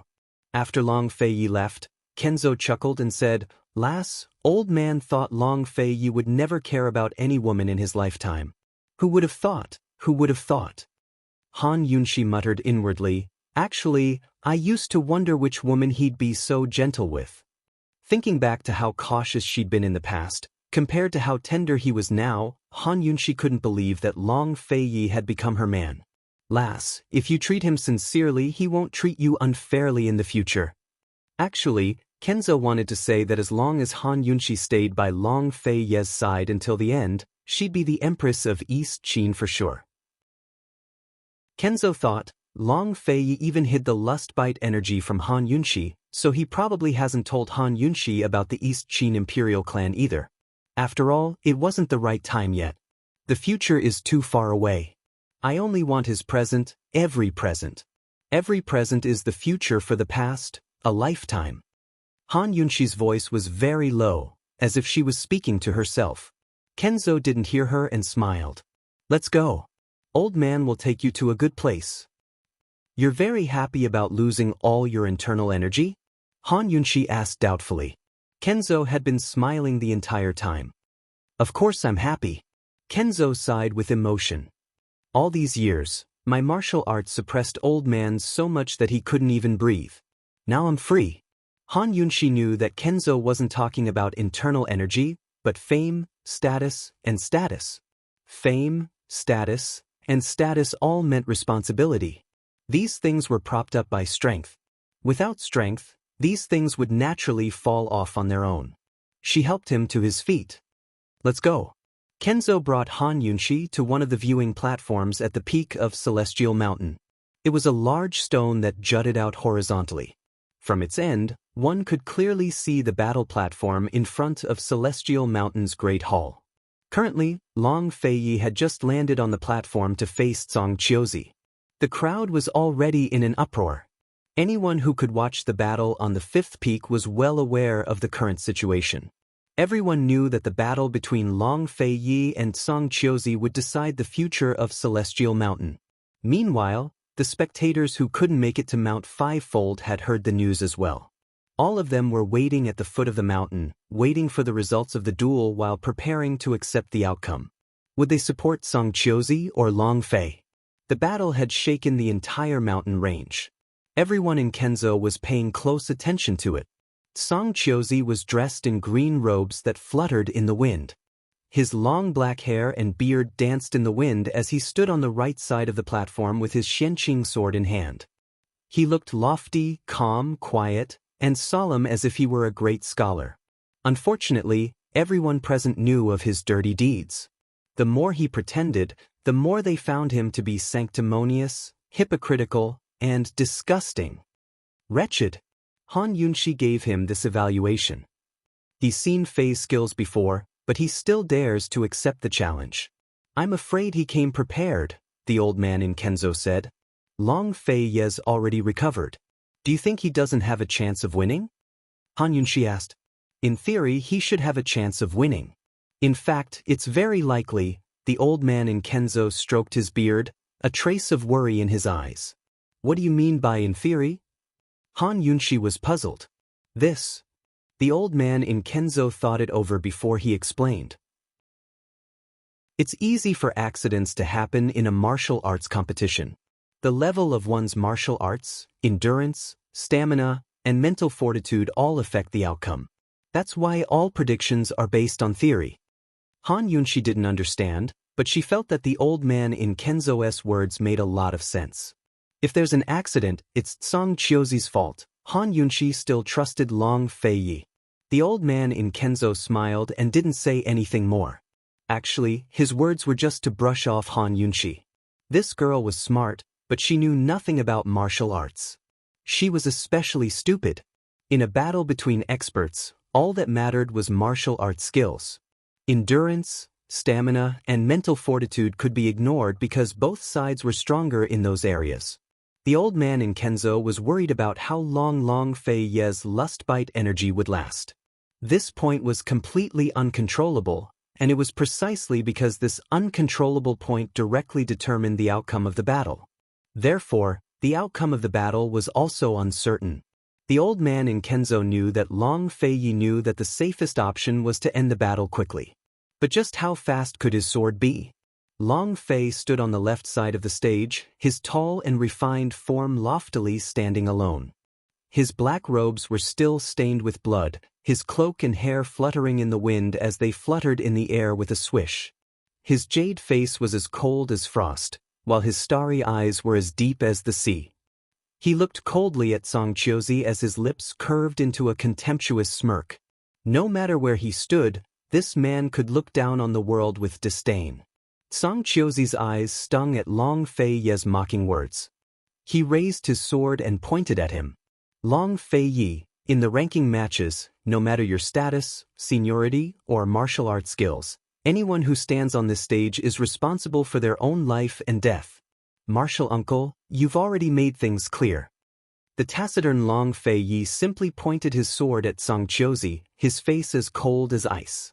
Long Fei Yi, on account of your status as the sect leader's disciple, the old man will give you a chance, Song Qiuzi said. As he spoke, his sword lightly scratched the ground by his feet as he laughed coldly. Admit defeat and get off the stage. Then the old man will spare your life. Chapter 747. Song Qiuzi's words made the crowd suck in a cold breath. If Long Fei Yi could fight Kenzo for 3 days and 3 nights, that meant he had the strength to match the Kenzo. Where did Song Qiuzi get the confidence to be so arrogant? For a moment, everyone was even more unable to guess who would win and who would lose in this duel.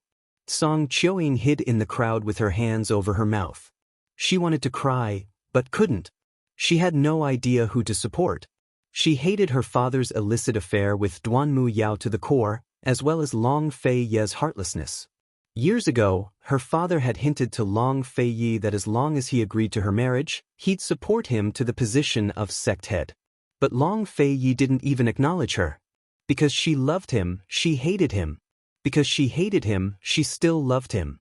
Song Qiuyin didn't want her father to lose, nor did she want Long Fei Yi to lose. Whoever lost would die. Her hands clenched into fists over her mouth, filled with nothing but anxiety. Nearby, second and third elder were exchanging glances. Finally, second elder spoke up. Old third, once Long Fei Yi dies, Song Qiuzi will definitely rebel. We have to make preparations. And if Song Qiuzi loses? While third elder was still hesitating, second elder laughed coldly. Song Qiuzi is astute and astute. His internal energy might have long reached advanced 7th level. Long Fei Yi and the sect head fought for 3 days and 3 nights. I'm guessing the sect head went easy on him. Just wait and see. Long Fei Yi's no match for Song Qiuzi. But third elder was still hesitant. In the end, Song Qiuzi couldn't beat the sect head. Moreover, his reputation has been ruined. If we join forces with him, won't we? Long Fei Yi colluded with the poison sect's remnants. How will the martial arts circles accept him? Moreover, the sect head's 2 disciples have been embroiled in scandals. He's long lost face. Second elder said disdainfully. Third elder, Jiang Hu has always been about strength. The things that people know now are just rumors.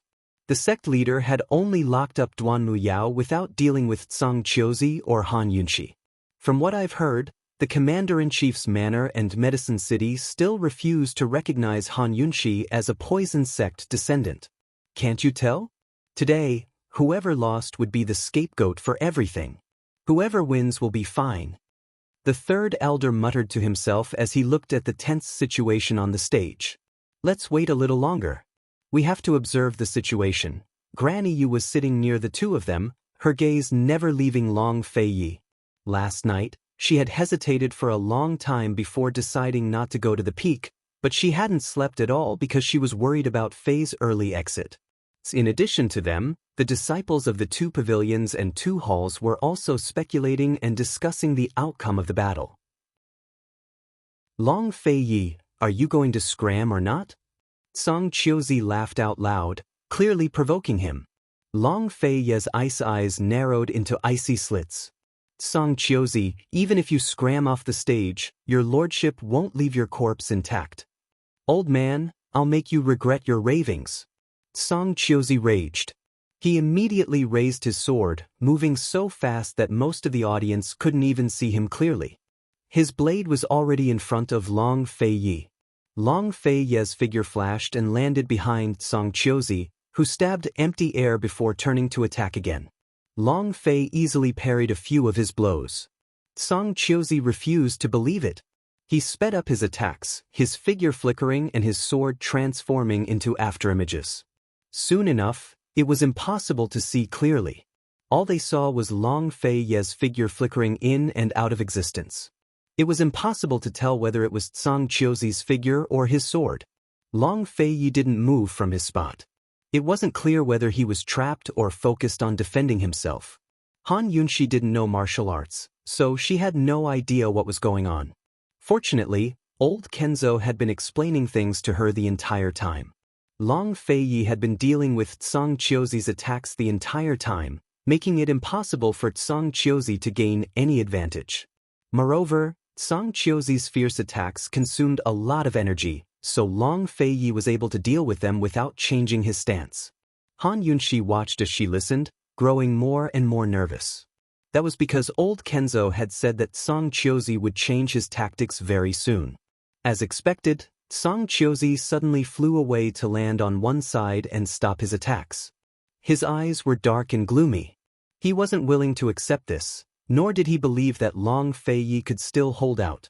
Long Fei Yi's martial arts had improved greatly after entering closed-door cultivation. Most likely, he'd been cultivating internal energy for the past month. Most people didn't know the truth and assumed that he was simply being punished. However, Song Qiuzi was certain that Long Fei Yi had been in closed-door cultivation. Moreover, he'd come out prematurely with severe internal injuries. Long Fei Yi was simply holding on. No matter what, he wouldn't recover in less than a day even if Li Kenshin came to his rescue. Song Qiuzi was certain of this. Today, he wasn't only here to take first place in the ranking matches, but also to take Long Fei Yi's life. Yesterday afternoon and all night, he'd been thinking about how to deal with Long Fei Yi and how to bite his weak spot. Since Long Fei Yi was suffering from internal injuries, he had to find a chance to compete with Long Fei Yi in internal energy. Once Long Fei Yi used up too much energy, he'd be unable to suppress his internal injuries. Then he'd trample Long Fei Yi beneath his feet. Once he got rid of Long Fei Yi, he and the heretical sword sect's leader would be able to surround and attack Li Kenshin. Thus, once they won today's battle, Celestial Mountain's internal strife would begin. He hadn't planned to seize the position so soon, but he could only blame Han Yunxi and Long Fei Yi for pushing him too hard. That slut Duanmu Yao for being too stupid. Song Qiuzi suddenly gripped his sword with both hands and flew into the air. His Shenqing sword flared with sword on, dazzling like the stars. Countless onlookers looked up and gasped in amazement. What happened just then was only a warm-up. Now the real battle was about to begin. Then would Long Fei Yi, who'd been on the defensive this entire time, be ready to attack as well? Everyone could tell that Song Qiuzi was staking everything on this one throw. He'd poured all of his internal energy into this one strike. Since Song Qiuzi made the first move, he was destined to take the initiative. Faced with such powerful sword chi, Long Fei Yi had nowhere to run. His only option was to meet the attack head-on. I'll accompany you to the end. This strike would decide victory or defeat between the two. Heaven and earth on Celestial Mountain. For a moment, silence fell upon the scene. In the midst of it, Long Fei raised his head to look, his slender fingers covering his brows to hide the emotions on his face. Soon enough, everyone's attention rested on him. No one dared to blink, afraid to miss the moment he took to the skies. But Long Fei Yi didn't chase after him. He only looked up. Above his head, Song Qiuzi's sword on grew more and more dazzling while his sword Qi grew more and more intense. Soon enough, the onlookers could feel the killing intent shooting towards them like a sharp blade that could scratch their skin. Han Yunxi, who didn't know martial arts, felt it even more clearly. She couldn't even sit still and wanted to lean back.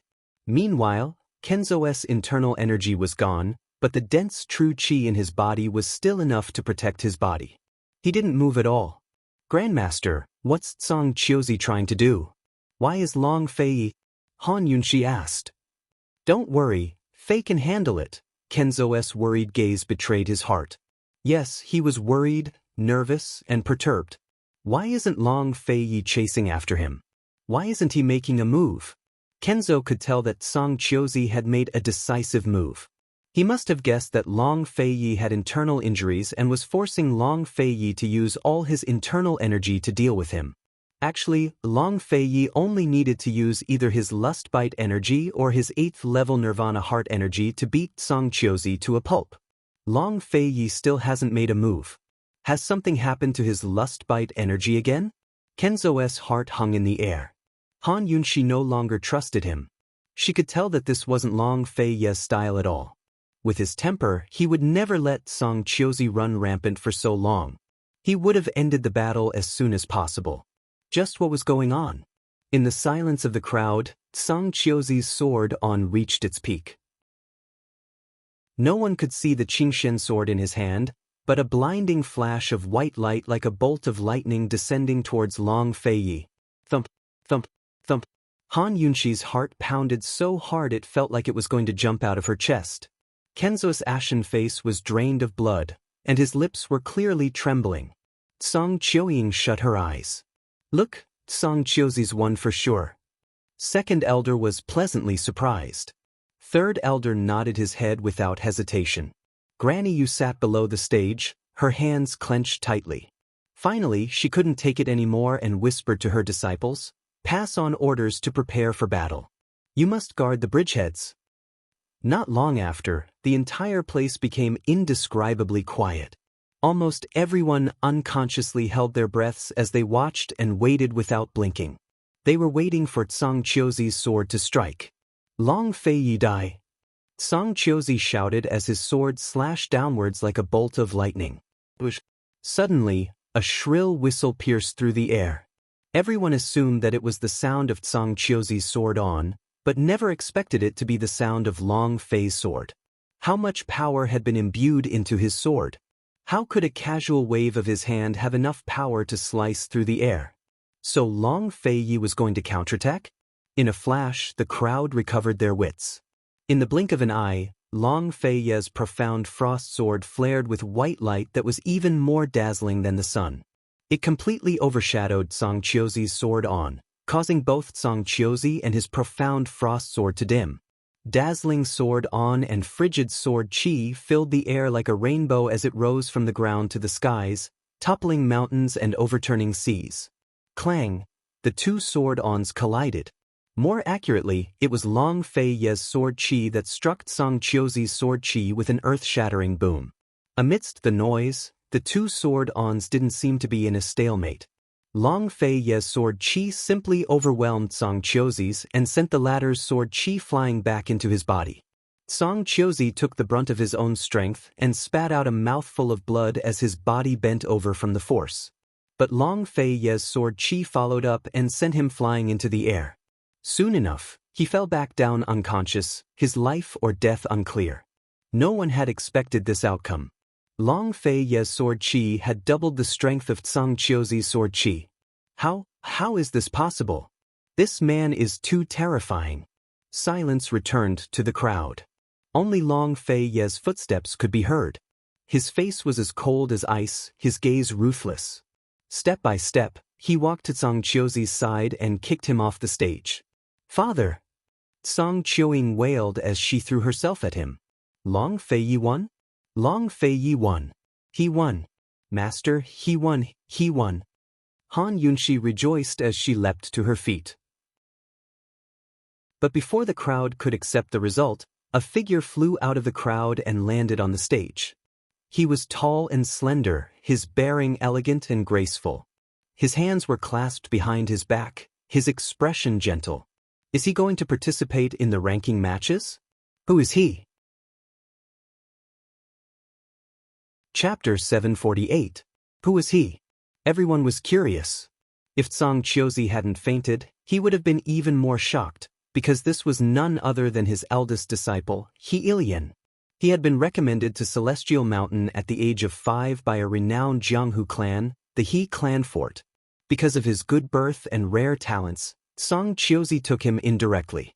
Before him, Song Chiozi's Lockhart courtyard had taken in many disciples, but He Ilian was the first one he'd acknowledged. Thus, he was the eldest senior brother everyone talked about. He Ilian had a gentle personality and a good temper. He was cultured and refined in his dealings with others, and was very modest. He was the famous handsome gentleman of Celestial Mountain, and his martial arts skills were outstanding among the disciples of the 2 depositories and courtyards. Even so, he was no match for Long Fei Yi. Even if Long Fei Yi hadn't gone into closed-door cultivation for a month to obtain the Lustbite energy or Old Man Kenzo's 8th level Nirvana heart arts, He Ilian still wouldn't be Long Fei Yi's match. He Ilian's internal energy was only at the 5th level at most.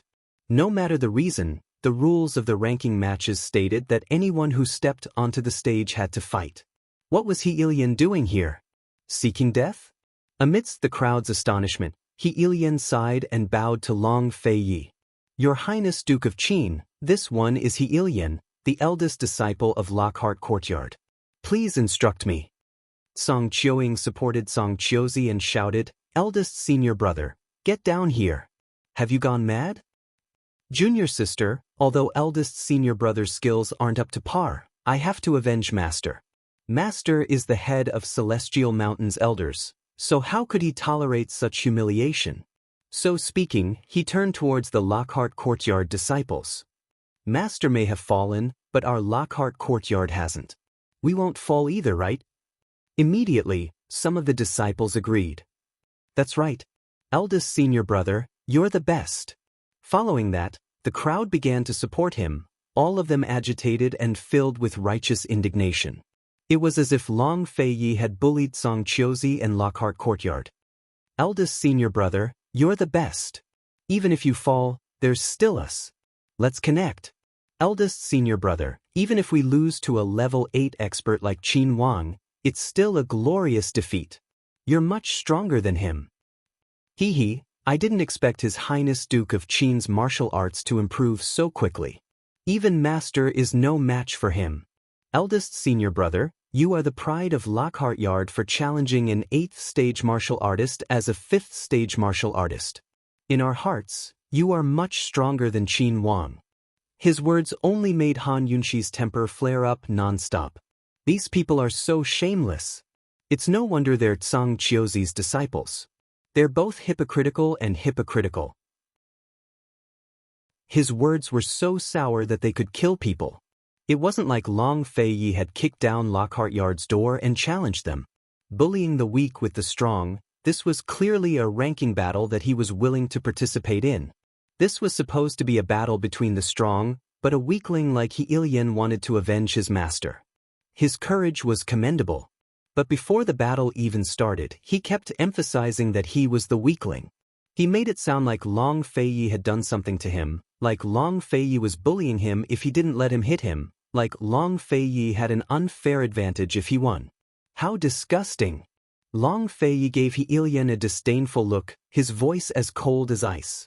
Granny Yu, your lordship's battle with Song Chiozi isn't over yet. Where did this man come from? His words silenced the crowd into an indescribable silence. The Lockhart Courtyard disciples all gaped, not daring to utter a word. Song Chiozi had already been knocked unconscious off the stage.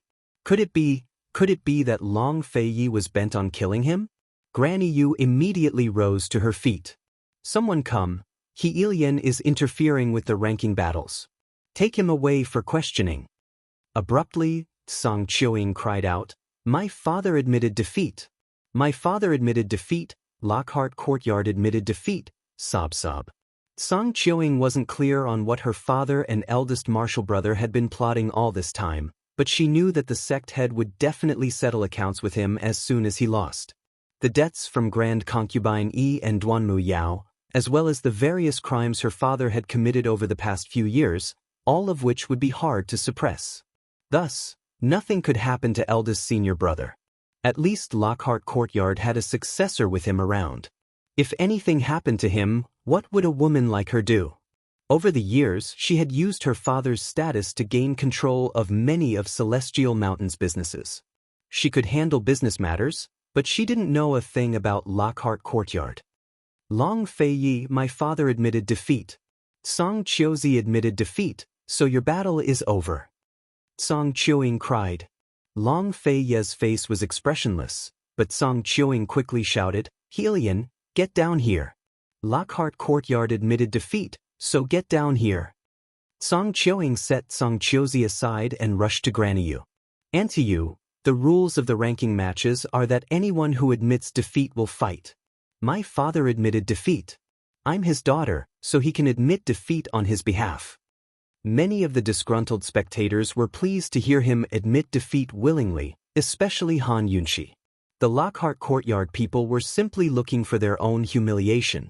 Granny Yu glanced at Long Fei Yi, then at the three white-haired elders at the judges' table. These were the retired elders of Celestial Mountain. They were the true honored elders of the Celestial Mountain and spent most of their time in secluded cultivation. They hadn't shown their faces for over a decade. Although they didn't participate in any worldly conflicts, including the factions of Celestial Mountain, Elder Kenzo still invited them here in hopes of intimidating the restless heretical sword sect. Kenzo kept staring at Heilian with a stern expression. Soon enough, one of the honored elders nodded and announced, Long Fei Yi wins this round.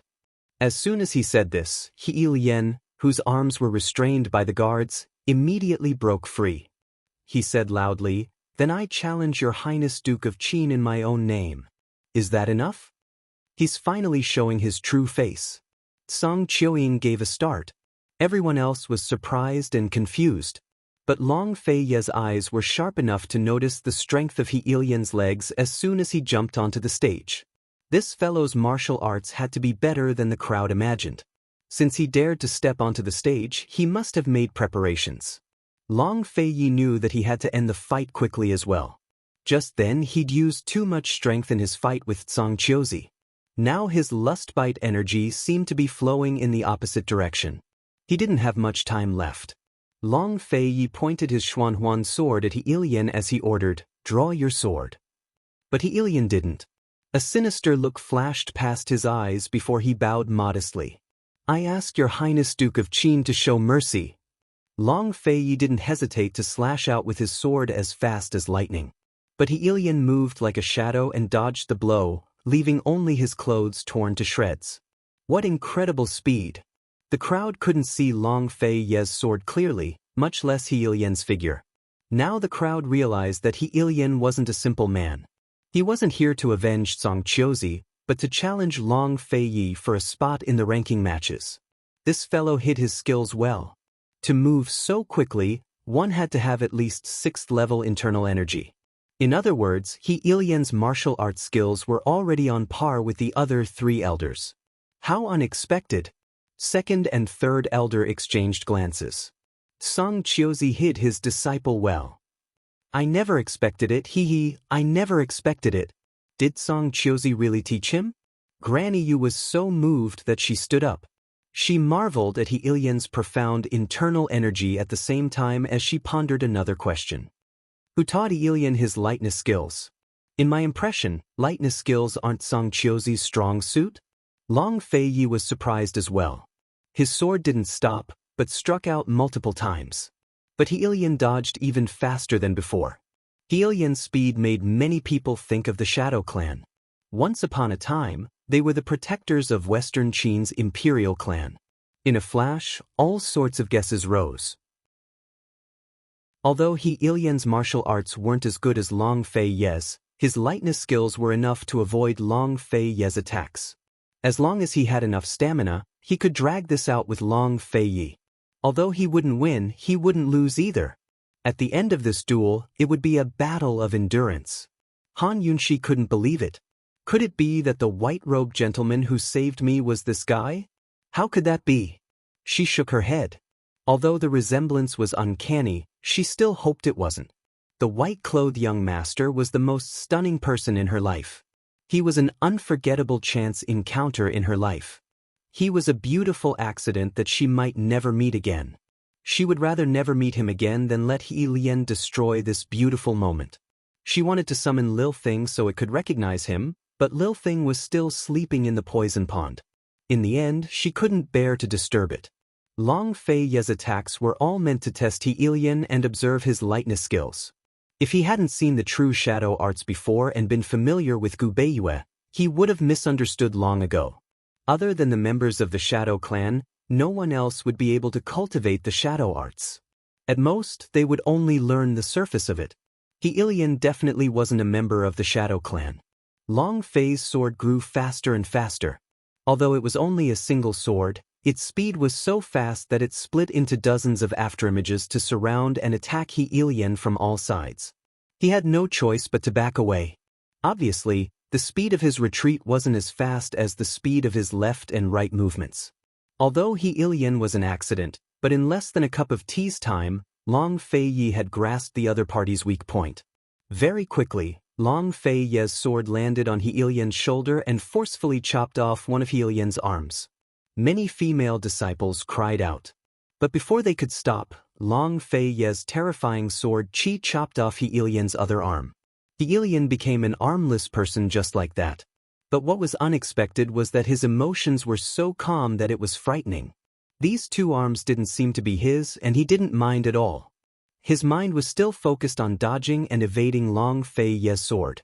Smart people could tell that He Lian didn't have the extravagant hope of using escape as an attack to win the ranking battle. He seemed to have predicted the result of the competition. Then what was his real motive for coming up the stage? Why was he delaying and wasting time? Chapter 749. Why was He Lian fighting? Was it for himself, or Zhang Qiuzi's schemes? Or did he have other powers behind him? None of the spectators realized the severity of the situation. They watched as Long Fei Yi hacked down again and again, then looked at He Lian, who couldn't dodge and had chunks of flesh sliced off by the profound frost sword. Soon enough, He Lian was bleeding profusely from both sides of his abdomen. But he was still holding on. He didn't even crease his brows as he kept dodging, stubbornly refusing to fall. Everyone was shaken to the core by the sight. No one knew when Long Fei Yi would end He Lian's life. Although Long Fei Yi didn't say a word, everyone guessed that Long Fei Yi wasn't using his full strength and was waiting for He Lian to admit defeat. Finally, Zhang Qiuyin couldn't take it anymore and shouted, "Eldest senior brother, just admit defeat. Admit defeat." Zhang Qiuying's voice sounded especially desolate in the silence, but He Lian didn't seem to hear her. He remained indifferent and continued dodging. As he dodged, blood and flesh splattered everywhere. That's right, it wasn't just blood that flew in all directions. Flesh and blood splattered everywhere as Long Fei's sword sliced off his flesh. Even a handsome, jade-faced gentleman was about to be cut into pieces. Everyone had a compassionate heart. Besides the disciples of Lockhart Courtyard, many others began to feel sorry for He Lian. Even Granny Yu's disciples began to criticize Long Fei Yi. Isn't Long Fei Yi going too far? Suddenly, Zhang Qiuying rushed to the front of the stage and shouted, "Long Fei Yi, you might as well kill him with one strike. My senior brother has no grudge against you. If you want to avenge Han Yunshi, then come at us father and daughter." Yes, He Lian had no grudge against Long Fei Yi. Why would an 8th-rank expert like him waste time tormenting He Lian like this? In the beginning, everyone suspected that He Lian was deliberately stalling for time and had other motives. But now, almost everyone suspected that Long Fei Yi was stalling for time. Long Fei Yi was stalling for time. Only Han Yunshi and Kenzo knew that something had happened to Long Fei Yi. It was not Long Fei Yi who was stalling for time. It was He Lian who was stalling for time with his own life. Long Fei Yi was pinned down by He Lian. "Master, what happened to him? His internal injuries haven't completely healed, right?" Han Yunshi asked anxiously. Kenzo's old man frowned and stared at Long Feiyi. No one knows if he did not want to answer Han Yunxi, or he was too nervous to hear Han Yunxi's question. Actually, from the moment Long Feiyi discovered He Ilian's weakness, he had sensed that Long Feiyi was starting to falter. In a fight between high-level experts, the discovery of an opponent's fatal weakness meant victory was set.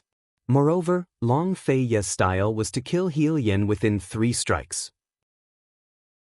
However, he had already struck so many times and injured He Ilian to such an extent, yet he still hadn't killed He Ilian. Those who didn't know the situation would only assume that Long Feiyi was tormenting He Ilian on purpose to get back at Song Qiuzi.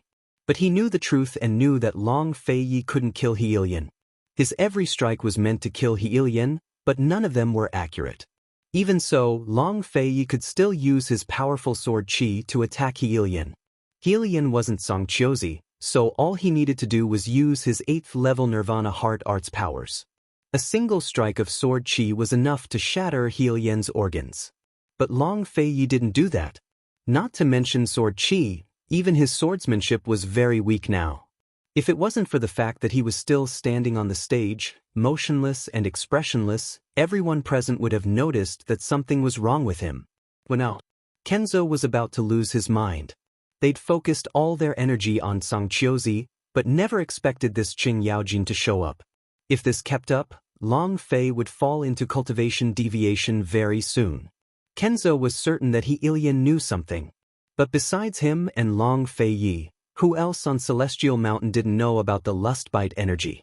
Even Han Yunxi, who'd been guarding Long Feiyi's identity every day, had no idea. How could anyone have leaked the information? Kenzo didn't have time to consider such details. His top priority now was to end the ranking matches as soon as possible. If He Ilian was stubbornly holding on and refusing to admit defeat, then what about Long Feiyi? Kenzo immediately rejected the idea. Leaving aside Long Feiyi's refusal, even he, as his master, wouldn't allow Long Feiyi to admit defeat. Such a proud person, such a noble king, such an indomitable man, how could he admit defeat? But what else could he do? Long Feiyi! Han Yunxi suddenly cried out. Kenzo recovered his wits and saw Long Feiyi fall to one knee as soon as he swung his sword.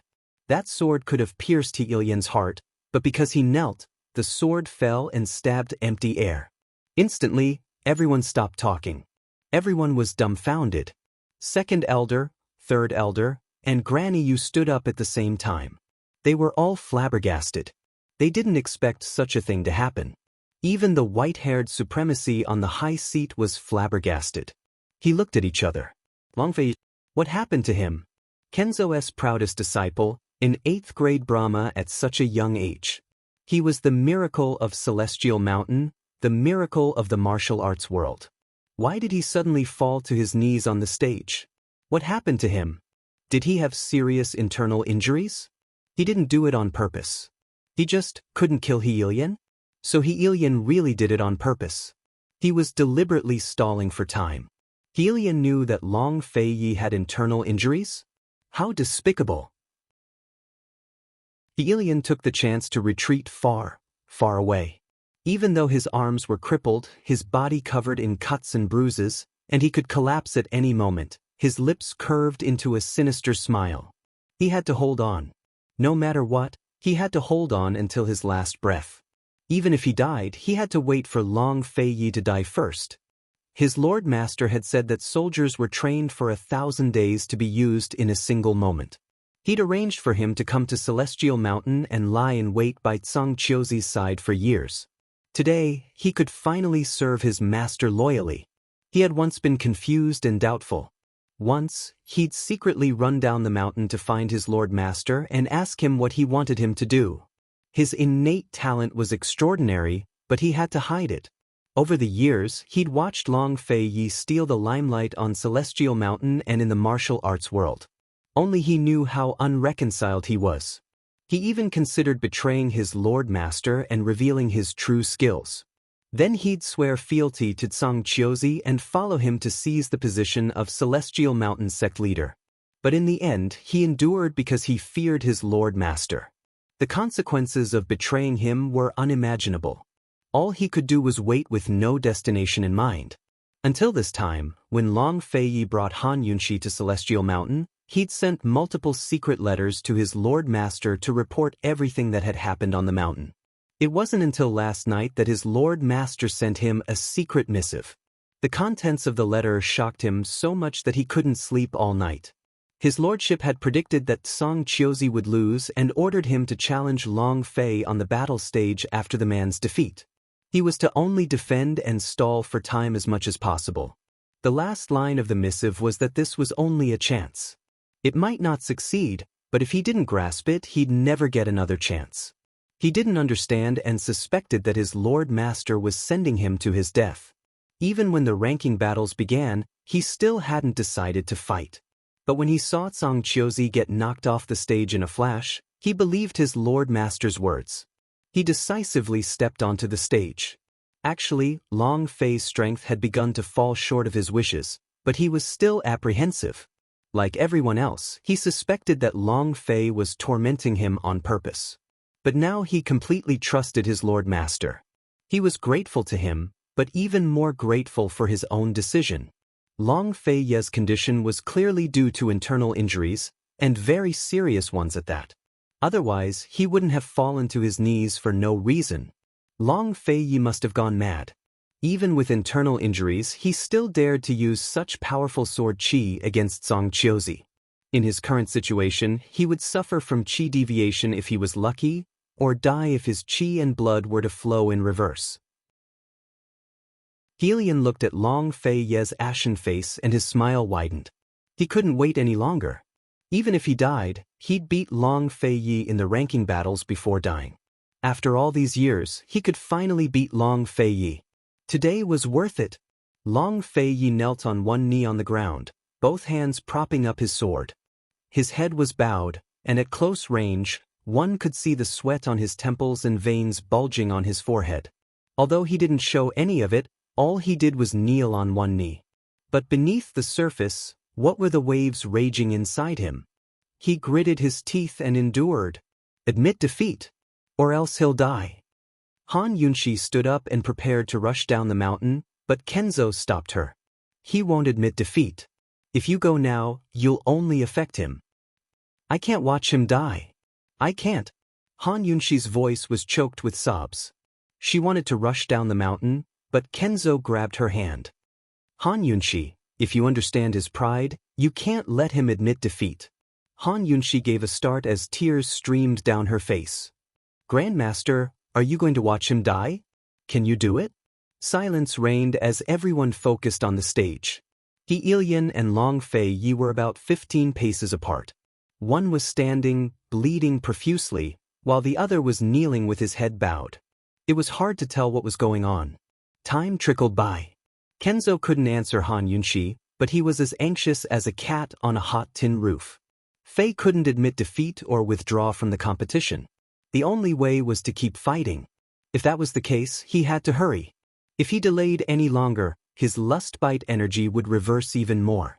Once it reached the point where his nirvana heart arts couldn't suppress it, even the gods wouldn't be able to save him. But why isn't he moving? Could it be that he's already... Kenzo didn't dare to think any further.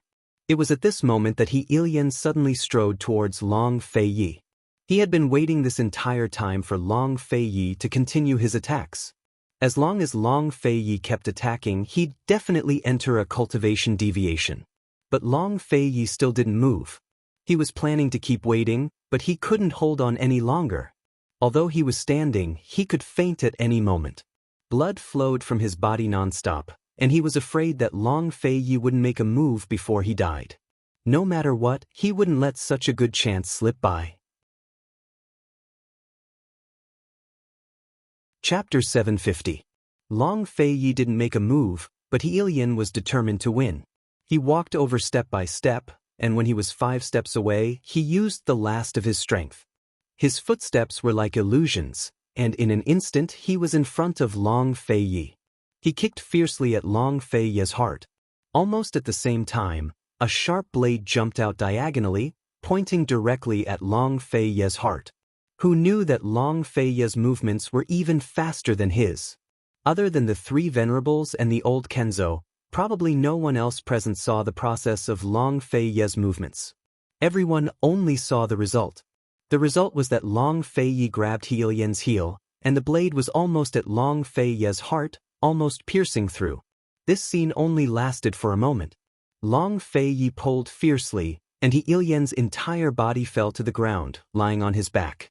He wanted to kick with his other leg, but Long Fei Ye stomped down fiercely, directly crippling He Ilian's leg.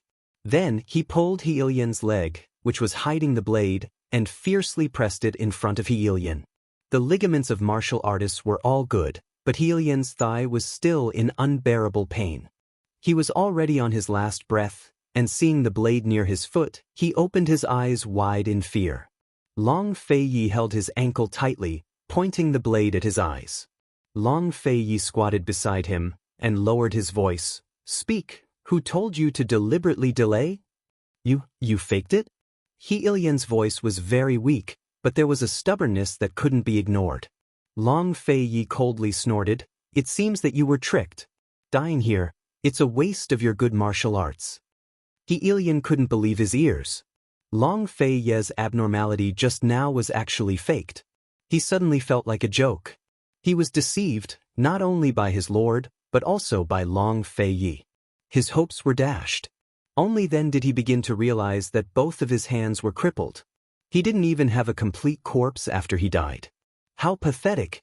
He couldn't accept it. Song Chiozi will die without a doubt. You could have inherited the position of Lockhart Courtyard's head. Long Fei Ye's lips curled into a sneer as he said in a low voice, "Tell this prince, who allowed you to participate in the battle, and who allowed you to deliberately delay." These words finally evoked He Ilian's hatred. "Long Fei Ye, come here. I'll tell you."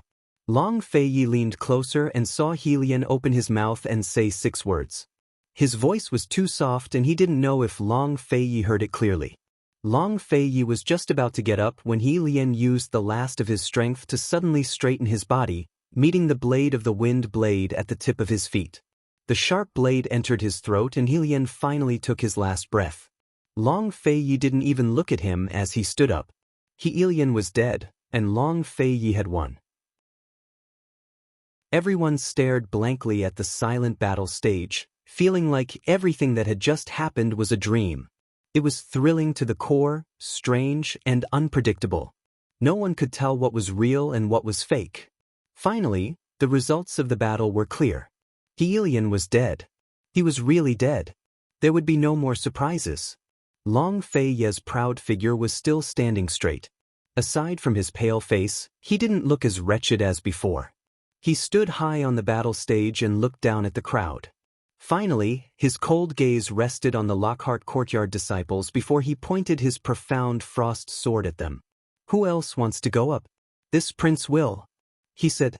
The Lockhart Courtyard disciples all bowed their heads, not daring to make a sound. Song Chioying hugged her father tightly, not daring to cry out loud. None of the others dared to move either.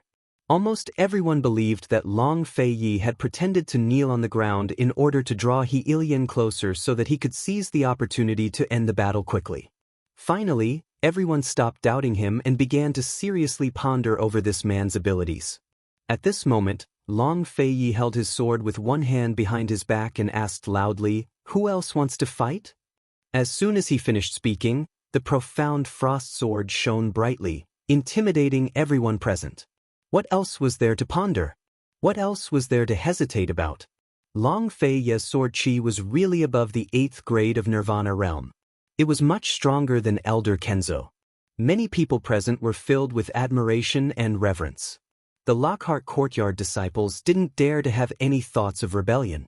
They only hoped that Long Fei Ye and Elder Kenzo would let them off easily.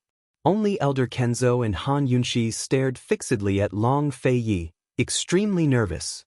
Elder Kenzo was so nervous that his palms were sweating. He knew that Long Fei Ye was actually forcing himself. He originally thought that Long Fei Ye would fall after killing He Ilian. He never expected that Long Fei Ye would still be able to stand upright and provoke Lockhart Courtyard with every word. He was still like a king, looking down on the disciples of Heaven Mountain. His last sword was not only to intimidate everyone present, but also to intimidate the evil sword sect. However, he had to pay a huge price for this sword. The lust-bite power in his body had already gone against the flow. No one answered the question in the silence. Before the honored elders announced the end of the ranking matches, the sword sect master's mind was already stretched taut. He didn't dare to relax, not because he was afraid of accidents, but because there had been too many. Long Fei couldn't afford any more surprises. Right now, a single fourth-rank expert was enough to destroy Long Fei Yi. At this moment, second elder walked out from his seat. This elder Kenzo's heart was hanging in midair. Long Fei, don't scare me, all right? Long Fei Yi. Tell me what to do. How can I help you? Long Fei Yi, you can't leave me behind, you can't. Han Yunxi had never realized that she was so useless. She couldn't help at all. She didn't know a thing. No matter how she asked, Long Fei Yi didn't answer her. Even though he was still conscious, he didn't even have the energy to answer her. When he was killing He Lian, his nirvana power had started to flow in reverse. He had clenched his teeth and struck out with his last sword. He knew that without that sword he wouldn't be able to intimidate second clan elder and third clan elder. He definitely wouldn't be able to intimidate the evil sword sect. Only with that sword would everyone believe that he was pretending to be weak. Blood continued to flow out of his mouth, as though it would never stop. Han Yunxi had already broken down. She grabbed onto Kenzo Elder's sleeves tightly. Save him. I beg you, you must save him. Kenzo Elder was also on the verge of breaking down. His heart was in indescribable pain. He knew that the peace of Heaven Mountain was preserved, but his beloved disciple's life might not be preserved. He muttered to himself. As long as it's a fourth-grade inner force, it will be able to protect him. You have to save him. You're the sect leader of Heaven Mountain, you must have a way. Han Yunxi screamed crazily. Who could she ask for help from? Who could Long Fei Yi ask for help from? Long Fei Yi had to risk his life to protect Heaven Mountain's peace and intimidate the evil sword sect. However, there were so many fourth-grade experts in Heaven Mountain. She couldn't ask for help. The only person she could ask for help from was Kenzo Elder. The only person who knew about this was Kenzo Elder. Once the wolves, tigers and leopards outside knew that Long Fei Yi was seriously injured, would they still let them live? Han Yunxi knew that Kenzo Elder had lost all his inner force. However, she still tugged on Kenzo Elder's sleeves and begged. I beg you, as long as you can help him. Master, I beg you to think of a way. Long Fei Yi can't die. He can't die. Han Yunxi's cries broke Kenzo Elder's heart. He threw caution to the wind and ordered. Men, bring Long Fei Yi to Jiucheng Palace. Whoever dares to spread this news will be killed without mercy. He was about to leave when Han Yunxi grabbed onto him. Where are you going? To find the revered sir. Only the revered sir can save him now. The revered sir had never interfered in worldly affairs. Even if Heaven Mountain was in a life-and-death situation, the revered sir would not interfere. They only studied sword techniques. It was already an exception to invite the three of them to oversee the ranking tournament. Whether the revered sir was willing to save him, Kenzo Elder was not sure. However, he had to try. Chapter 751. After the Kenzo Elder left, a few attendants helped Han Yunxi carry Long Fei Yi to the 9th floor palace. Along the way, blood splattered all over the floor. Han Yunxi glanced back, but her vision was blurry. She only felt that the long corridor had been dyed red, as if the entire world had been dyed red. It was so red that it seemed impossible to wash it off. The attendants placed Long Fei Yi on the bed and retreated to one side. Long Fei Yi was already unconscious. His pale face and the traces of blood at the corners of his mouth were a stark contrast of white and red. It was a glaring sight to behold. Han Yunxi knew that Long Fei Yi's blood was flowing in the wrong direction. If he wasn't treated in time, even the gods wouldn't be able to save him. His life was fading away along with the blood that gushed out of his mouth. Han Yunxi pulled at her sleeves to wipe away all traces of blood from Long Fei's mouth. Very soon, both of her sleeves were dyed red. She wiped with her hands, desperately wiping. As soon as the blood gushed out, she wiped it away. But she couldn't outrun the speed of the blood. The blood was right in front of her eyes, but she couldn't wipe it all away. It was as if Long Fei was right in front of her eyes, but she couldn't grab hold of him no matter how hard she tried. He could leave her at any moment and leave her forever. She was afraid. Her hands trembled, her body trembled, and her voice quavered. Long Fei, don't scare me, all right? Since she couldn't wipe away the blood, she covered Long Fei's mouth with her hands. But it was no use. None of it worked. Fresh blood still seeped out from between her fingers to drip onto the pure white bedding. It was a startling reminder that this wasn't a dream, but reality. What should she do? Long Fei, tell me, what should I do? Long Fei, don't be like this. I beg you, please don't be like this. Long Fei, wake up. Long Fei, you promised me. You promised to go down the mountain with me. You're not allowed to lie. You're not allowed. Long Fei, how dare you lie to me? Long Fei, how can you do this? How can that be? She had imagined countless possibilities of her going down the mountain, and secretly made countless preparations, but she had never thought that the ending would be like this. It wasn't that Long Fei didn't want to go down the mountain with her, but he couldn't go down the mountain. He couldn't accompany her down the mountain. He didn't have the life to go down the mountain. Han Yunxi cried until her voice was hoarse. She sat by the bed and looked at Long Fei. She muttered to herself, Long Fei, you dare to lie to me. Aren't you afraid that I'll never believe you? Long Fei, in the future, will I still have a chance to believe you? As she spoke, she couldn't stop crying. She threw herself on his body and cried loudly.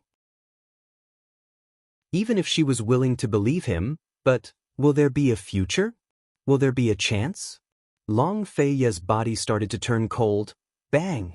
The door was kicked open by Kenzo. 3 white-haired venerables followed him in. The smell of blood in the room made them frown. Before Kenzo could go down the mountain, the 3 venerables came to him.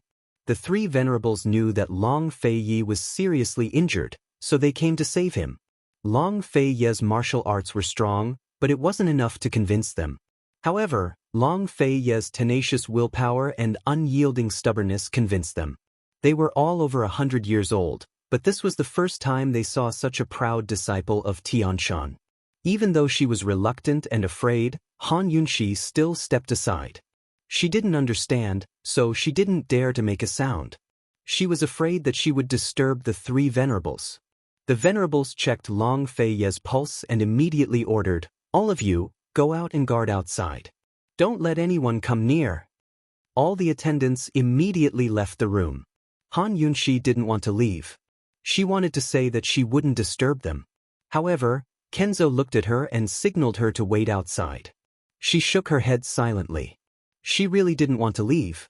Kenzo waved his hand silently and insisted that she go out. At this time, one of the venerables helped Long Fei up. The other venerables looked at Kenzo and asked coldly, what happened just now? Tell us. Kenzo quickly went forward, but he didn't forget to look at Han Yunxi. Han Yunxi didn't dare to waste their time. She looked at Long Fei and resolutely turned to leave. She personally closed the door behind her. Her legs turned to jelly and she collapsed at the door. Her heart had already collapsed. How could she still stand? At this time, Su Donglin heard the news and rushed over. When he saw esteemed Wang Fei sitting on the ground, he quickly came over to support her. Master, His Highness. Where is His Highness? Han Yunxi raised her head. Su Donglin was stunned and his heart suddenly ached. He had never seen esteemed Wang Fei cry before. Why was she crying like this? His Highness, Su Donglin was also shocked. He lost his balance and fell to the side. His Highness, he will be fine. Han Yunxi said coldly. Yes, His Highness is a good person. Nothing will happen to him. Su Donglin anxiously said. Actually, he had rushed over to deliver a secret letter. Ningnan had sent him a very urgent letter. He didn't dare to open it and rushed over as soon as he received it. Now, seeing esteemed Wang Fei like this, how could he dare to take it out? Even if he took it out, esteemed Wang Fei wouldn't look at it. No matter how urgent the matter was, it wasn't as important as His Highness's life. After a while, there was no movement in the room. Su Donglin clearly saw esteemed Wang Fei's fingers tightly clasped together. Her fingers were clasped so tightly that the color had drained from her fingers. He thought for a long time but didn't know how to persuade her. He could only hand over a clean handkerchief. "Master, wipe your tears. His Highness definitely doesn't want to see you cry." Han Yunshi looked at him in a daze and didn't move. Su Donglin was really afraid that his master would become stupid or go crazy. He quickly tried to persuade her. "Master, when His Highness wakes up and sees you crying like this, his heart will ache. His Highness will feel terrible." Only then did Han Yunshi regain her senses. She carelessly wiped away her tears and stood up. She told herself, "Don't cry, wait for him." Han Yunshi waited for a full 5 days and 5 nights. On the 5th night, Han Yunshi was on the verge of collapse. She really didn't cry. She was like a wooden puppet, staring at the tightly shut door. Su Donglin held a cup of water to her lips, but she didn't move at all. Su Donglin knew that if something happened to His Highness Duke of Qin, this woman wouldn't go crazy or become stupid. She would die. Finally, on the morning of the 6th day, the door creaked open. Elder Kenzo and the 3 honored elders walked out. Their expressions were very ugly. Han Yunshi opened her mouth to ask, but she couldn't make a sound. Her voice was completely hoarse. "Master, Su Donglin couldn't hold it in anymore and cried. For the past 5 days and 5 nights, his master didn't drink a single drop of water. She didn't say a word. Although he was by her side, he really didn't know how she endured it. She cried until she was in despair. She cried until she was hoarse. Han Yunshi tried to open her mouth again, but she couldn't speak. The tears she had held back for 5 days silently flowed down her face. She didn't even dare to look at them, let alone rush in. The expressions on the faces of Elder Kenzo and the 3 honored elders terrified her. She was even willing to wait at the door until the end of time. At least there was still hope in her life. "What's wrong with His Highness Duke of Qin?" Su Donglin asked. In truth, he was also afraid, but his heart was broken by esteemed Wang Fei's silent question. He couldn't imagine how much heartache His Highness Duke of Qin would feel if he saw the magnificent Wang Fei crying like this. "Without recuperating for a year or so, don't even think about collapsing." Elder Kenzo sighed heavily. As soon as he said this, Han Yunshi rushed in. She saw, Wang Fei hadn't woken up, but lay quietly on the bed. He was no longer bleeding, but his entire body and face were covered in blood. Even the bed itself had been dyed a crimson red. Han Yunshi was less than 5 steps away from the bed. She stared at him in a daze. She could clearly feel that this man was getting further and further away from her. It turned out that the furthest distance wasn't 100 steps, but life and death. Even if she was always 100 steps away, she would still be able to see, hear, and know everything about him. At the very least, she would have the same sky, sun, moon, and stars as him. But life and death, that was a distance that couldn't be crossed no matter how hard she tried. She would never be able to cross it. After the 3 venerated elders left, Elder Kenzo entered the room. Su Donglin followed behind him. Several attendants were waiting at the door. 1 or 2 peeked inside, but didn't dare to enter. Han Yunshi was silently wiping Wang Fei's face. She carefully wiped away all the blood on his face. His internal energy and blood flowed in the opposite direction. The 3 venerated elders paid a great price to barely save his life. Elder Kenzo said lightly, "Don't worry." The venerated elders used all their internal energy to protect his life. He won't die. Hearing this, Han Yunshi stopped. She wanted to ask, but her throat couldn't make a sound. Elder Kenzo finally noticed how haggard Han Yunshi was.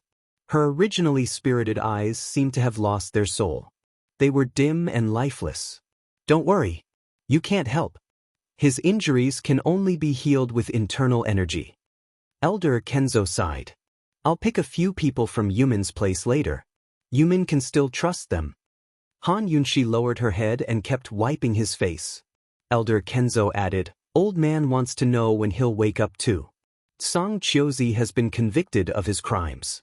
As for your identity as a poisons woman, you should have an explanation as well. Han Yunshi fell silent. Elder Kenzo had already told her everything she wanted to know.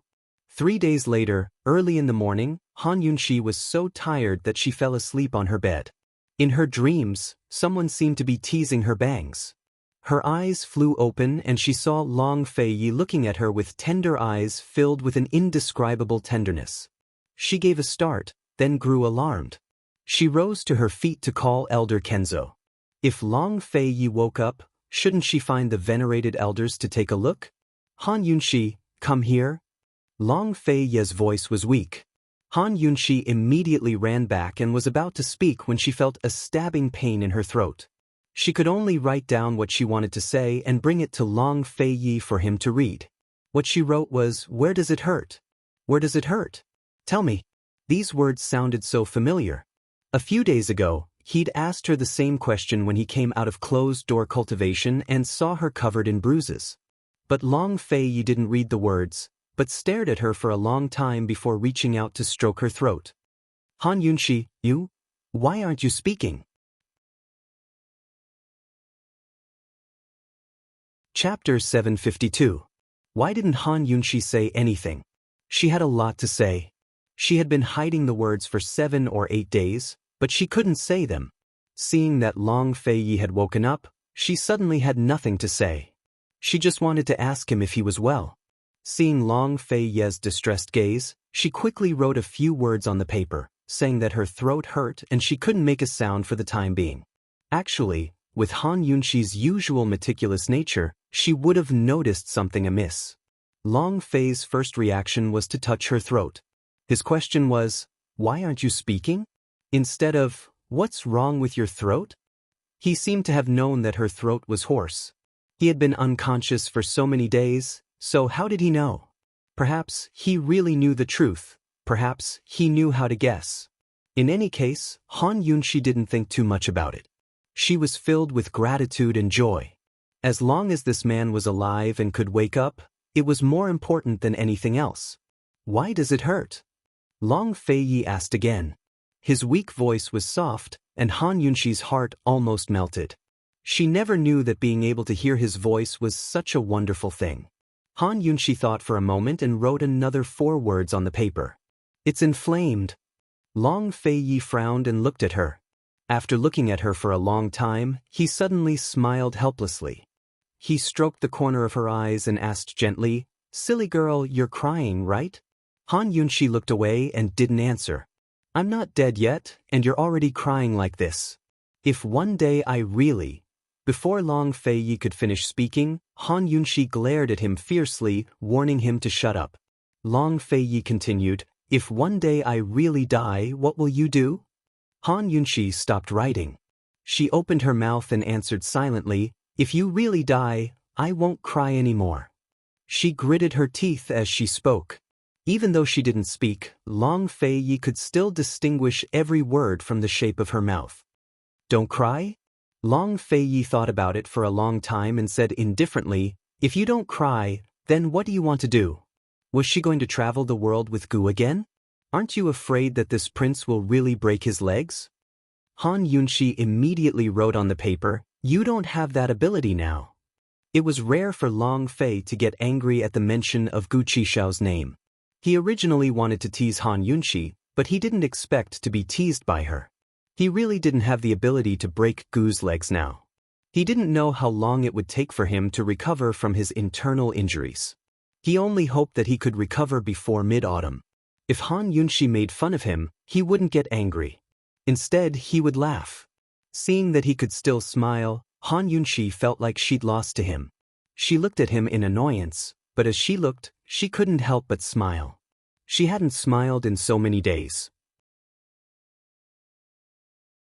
"Come over here and let this prince hug you properly. Hurry up." Long Feiyi was anxious. Han Yunshi immediately leaned over.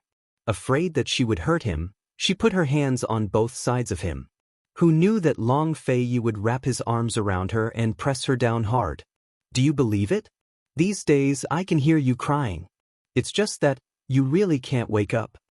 He suddenly became serious, so serious that Han Yunshi didn't dare to move. Before Han Yunshi could think about his words, he said again, Han Yunshi, in the future, if I'm not around, don't cry, okay? He whispered in her ear.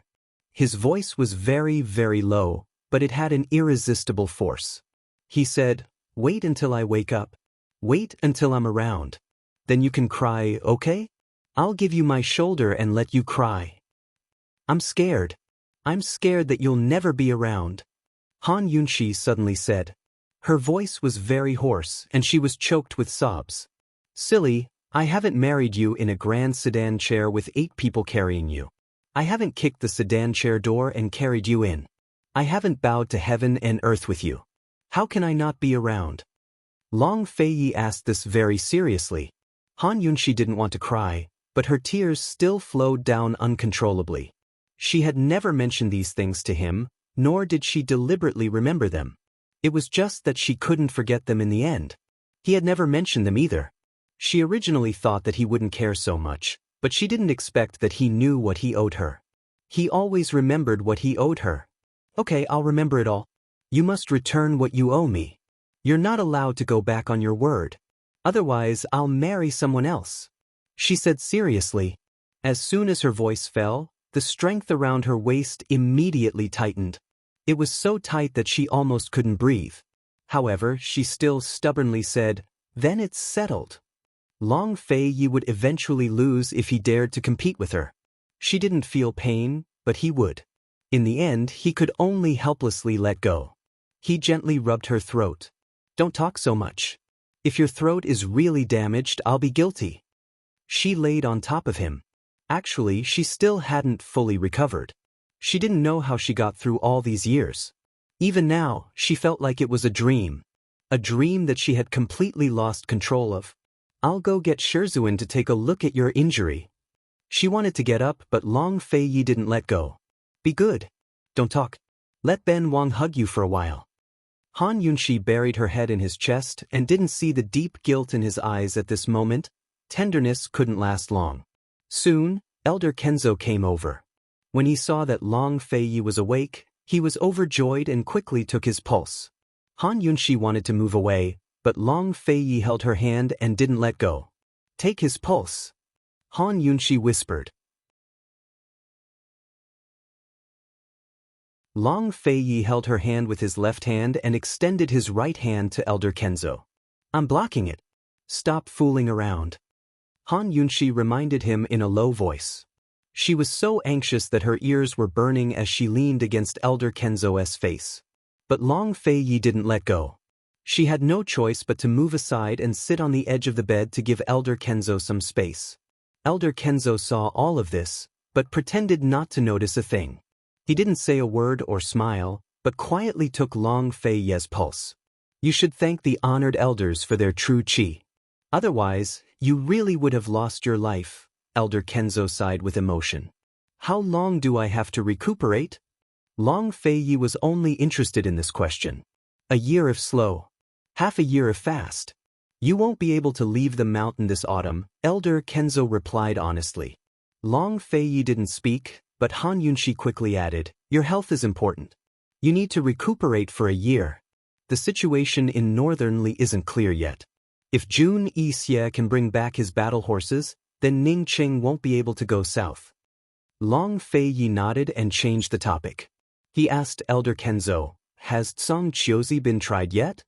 He's locked up in jail. Once we interrogate him, the poison sect incident. Elder Kenzo was in a difficult position. Everyone knew about Song Chiozi's scandal, while the poison sect incident was a hot topic. Although there were plenty of rumors at the foot of the mountain, Elder Kenzo hadn't held a trial yet. Thus, there were no final conclusions. The poison sect, let's not admit it for now. Long Feiyi said. So many people saw the poison beast that day. How could we not admit it? Han Yunshi retorted. We didn't say we wouldn't admit it, just that we're still investigating. Elder Kenzo chuckled at Long Feiyi's words. He was all too familiar with the government's evasive tactics. So what if he personally identified Han Yunshi as a poison sect descendant in front of all the disciples of the 2 depositories and courtyards? He hadn't announced it in front of the world, much less made any public announcements. News from the foot of the mountain had spread through small channels. Now that Song Qiuzi had been defeated and the 2 depositories and courtyards had surrendered, which celestial mountain disciple would dare to stand out and identify the sect leader as the one who spread the news? In this world, there were many things that everyone knew that would never become reality until the government acknowledged them. Although Han Yunxi detested such evasive tactics, she had to admit that it was an excellent idea. Long Feiyi had defeated Song Qiuzi and killed Helian. Then he'd unleashed such a powerful strike that the rebels in Lockhart Courtyard had all withered away. A few days ago, scouts had reported that the heretical sword sect forces at the foot of Celestial Mountain had all retreated as well. By now, Celestial Mountain was stable. However, Long Feiyi was still injured, while Elder Kenzo had lost all of his internal energy. If anyone found out, the consequences would be unthinkable. Thus, Celestial Mountain's situation was still grim. Long Feiyi's original plan to take control of the mountain and openly oppose Medical City had to be delayed. Under these circumstances, they couldn't fight head-on against Medical City, so they could only resort to roundabout tactics. They used the excuse of still investigating to buy time for Long Feiyi to recover and for Gu Beiyue and Bailey Yuanlong to stabilize South Ning's commander-in-chief's estate. As long as Celestial Mountain didn't acknowledge them, Medicine City would have an excuse to supply supplies and Gu Beiyue would have a reason to shut up the mouths of the clan heads in South Ning's estate. Han Yunxi sighed. At the very least, doctors with a bit of conscience should be able to hold on. The scariest thing about Medical City's ban wasn't Medicine City's lack of medicine, nor would the great clans of South Ning take the chance to strip her of her position as Wangfei. Instead, it was the fact that all of the medical centers in South Ning would retreat. Seeking medical treatment for illness wasn't the same as eating. You didn't need it every day, but it was just as important. Think about it, if all those doctors withdrew from South Ning, then no one would be able to seek medical treatment for their illnesses. How frightening would that be?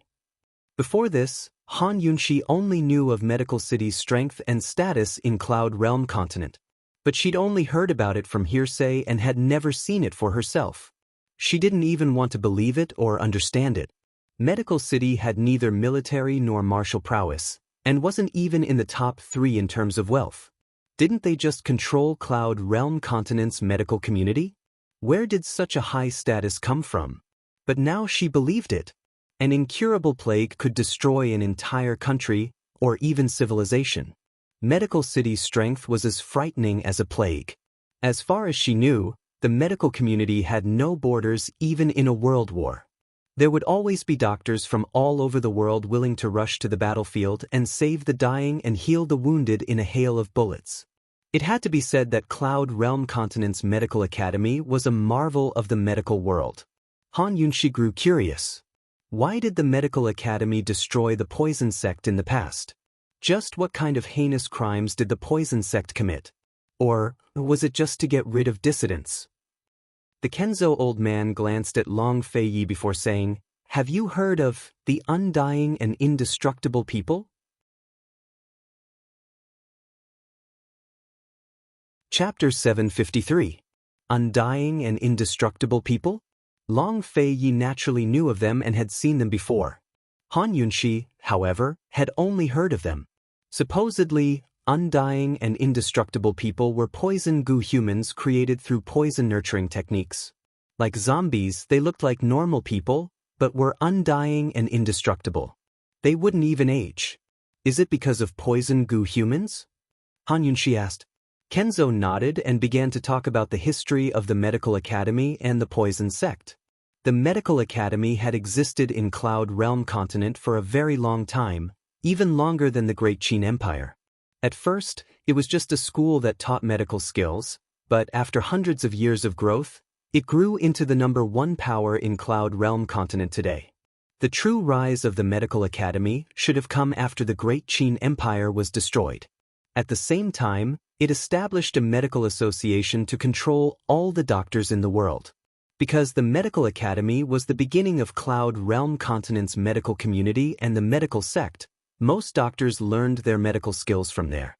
Thus, the establishment of the association won the support of all doctors without much resistance. After all doctors hoped to gain the protection of the association and rely on its strength to further their medical skills and careers. While the medical association provided the doctors with protection, it also had the power to restrain and even control the doctors in the world. Once the association grew strong enough, a single doctor wouldn't be able to contend against it. Once they did, it meant that they'd run into walls everywhere in the industry and be restricted in every way until they couldn't make a living. There were bound to be plenty of doctors who refused to accept the Medical Academy's actions against the South Central Region's Commander-in-Chief's estate today, but most of them didn't dare to voice their discontent. That's why it's best for the imperial court to keep control of industries that affect the people's livelihood, such as military equipment, grain, medicine, and irrigation. Otherwise, they'll be blackmailed by these industries sooner or later, Han Yunshi said. She'd understood this principle long ago, but said it especially for Long Fei Ye's benefit. Cloud Realm Continent's commerce was very advanced, but the various countries' imperial courts only controlled the land. They were too lax in many of the key industries. Long Fei Yi glanced at her before nodding thoughtfully. Kenzo admired Han Yunshi even more now. He sighed in his heart. If only this girl wasn't a daughter of the poison sect. He took a sip of tea and continued. The poison sect used to be an important part of the Medical Academy. It was an independent branch of the Medical Academy known as the Poison Doctor, and had a long history. The Medical Academy's poison sect was known as Cloud Realm Continent's head of 10,000 poisons. Whether it was Jun Yi Xie's 100 Poisons sect, the Tang clan's former poison sect branch, or other powers in the poison world, their poison skills all originated from the poison sect. Before the poison sect was founded, the concept of poison in Cloud Realm Continent was limited to snake venom. Even the treatment of snake venom was considered ordinary. Medicine and poison were one and the same. It was precisely because medical doctors found more and more fatal cases of accidental ingestion of poisonous herbs in the process of medical practice that the medical school began to research poisonous herbs and began to develop the concept of poison. Gradually, doctors discovered that many medicinal herbs contained a certain amount of toxins. If they were not used properly or matched properly, it would cause the human body to show signs of being poisoned. It could even be fatal. Other than medicinal herbs, there were also some unknown plants that had no medicinal value but were highly toxic. Not only poisonous snakes, but many animals also carried a certain amount of toxins. Thus, the Medical Academy established its own independent school of thought and called it the Poison Sect. It organized a group of doctors to specialize in the study of poisons. Once the Poison Sect was established, the Medical Academy split into two factions, the Medical Sect and the Poison Sect. But any method that could save lives could also harm others. Doctors were the most frightening killers in the world, and poison doctors were even more so. The Poison Sect's poison skills started out as detoxification techniques that specialized in treating poison people. The Poison Sect had strict prohibitions that forbade any poison master from using poisons for any reason except for the research and development of antidotes. But no matter how strict the prohibitions were, there were still people who disobeyed them. As the study of poisons developed, more and more poisons were recorded in the books.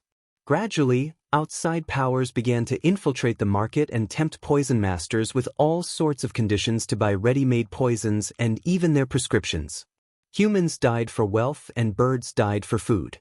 No matter how strict the prohibitions were, it was impossible to resist the temptation for everyone. Less than a decade after the Poison Sect's establishment, the number of poisoned people in Cloud Realm Continent each year was already skyrocketing. Thus, the Poison Sect began to investigate the spread of poisons and ferret out many poison doctors to execute as a warning to others. However, the Medical Sect was wary of the Poison Sect's growing power and seized the opportunity to slander the Poison Sect everywhere. In less than 5 years, the Poison Sect and the Medical Academy were like fire and water. Because the Medical Sect controlled most of the Medical Academy's power, the Poison Sect secretly launched a poison nurturing plan in self-defense. At this point, Han Yunshi hurriedly asked, "Is this the poison-nurturing art of today's poison world?" Exactly. The poison-nurturing art that many people in today's poison world know originated from the poison sect.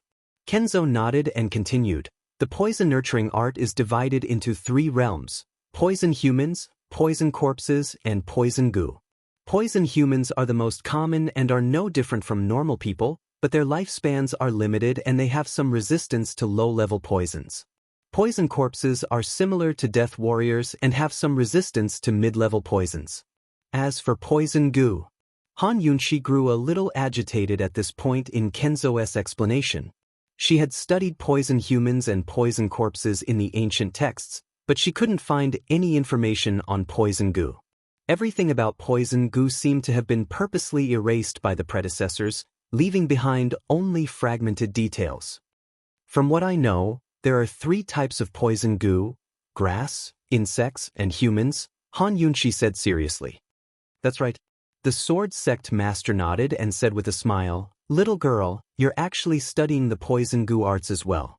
How much have you grasped now?" "Not a single thing. I only found out last year that I was a descendant of the poison sect." Han Yunshi glanced at Long Fei Yi. After getting his permission, she told Kenzo about her background, including the Mu clan in Medicine City. "So you don't know who your father is?" Kenzo was surprised. He thought that Long Fei Yi had colluded with all of the poison sect's remnants. Han Yunshi didn't want to talk about this. She was more interested in poison goo, so she retorted, "If I don't study it, how can I cure poison goo?" Kenzo was shocked. "What? Someone's been poisoned by goo today?" Han Yunshi told Kenzo about how Long Tianma's stomach had swelled up for no reason. Long Tianma's stomach had swelled up because of Shiyuba's poison goo. Later, Long Tianma ended up in Jun Yixie's hands. Jun Yixie cured the goo, then poisoned Long Tianma to slander her. This incident had caused quite a stir in the medical academy, but the real reason for Long Tianma's swollen stomach hadn't been made public. However, Long Tianma's strange illness had flared up again. It could be deduced that Shiyuba, Luo Zuishan, and Jun Yixie all knew poison goo. In truth, Han Yunshi wasn't completely aware of the truth behind Long Tianma's strange illness. However, Long Fei Yi knew full well. Long Tianma's strange illness had flared up all those years ago because of the white-robed man, Gu Beiyue. Gu Beiyue was the one who taught Shiyuba how to plant goo. Gu Beiyue had used poison goo on Long Tianma for 2 reasons. 1, to confirm Gu's identity, and 2, to lure Han Yunshi to the poison sect's sky pit. Luo Zuishan didn't actually know poison goo, but he was one of Gu's men. Thus, Gu had told Luo Zuishan the truth behind Long Tianma's illness so that Luo Zuishan could contend against Shiyuba.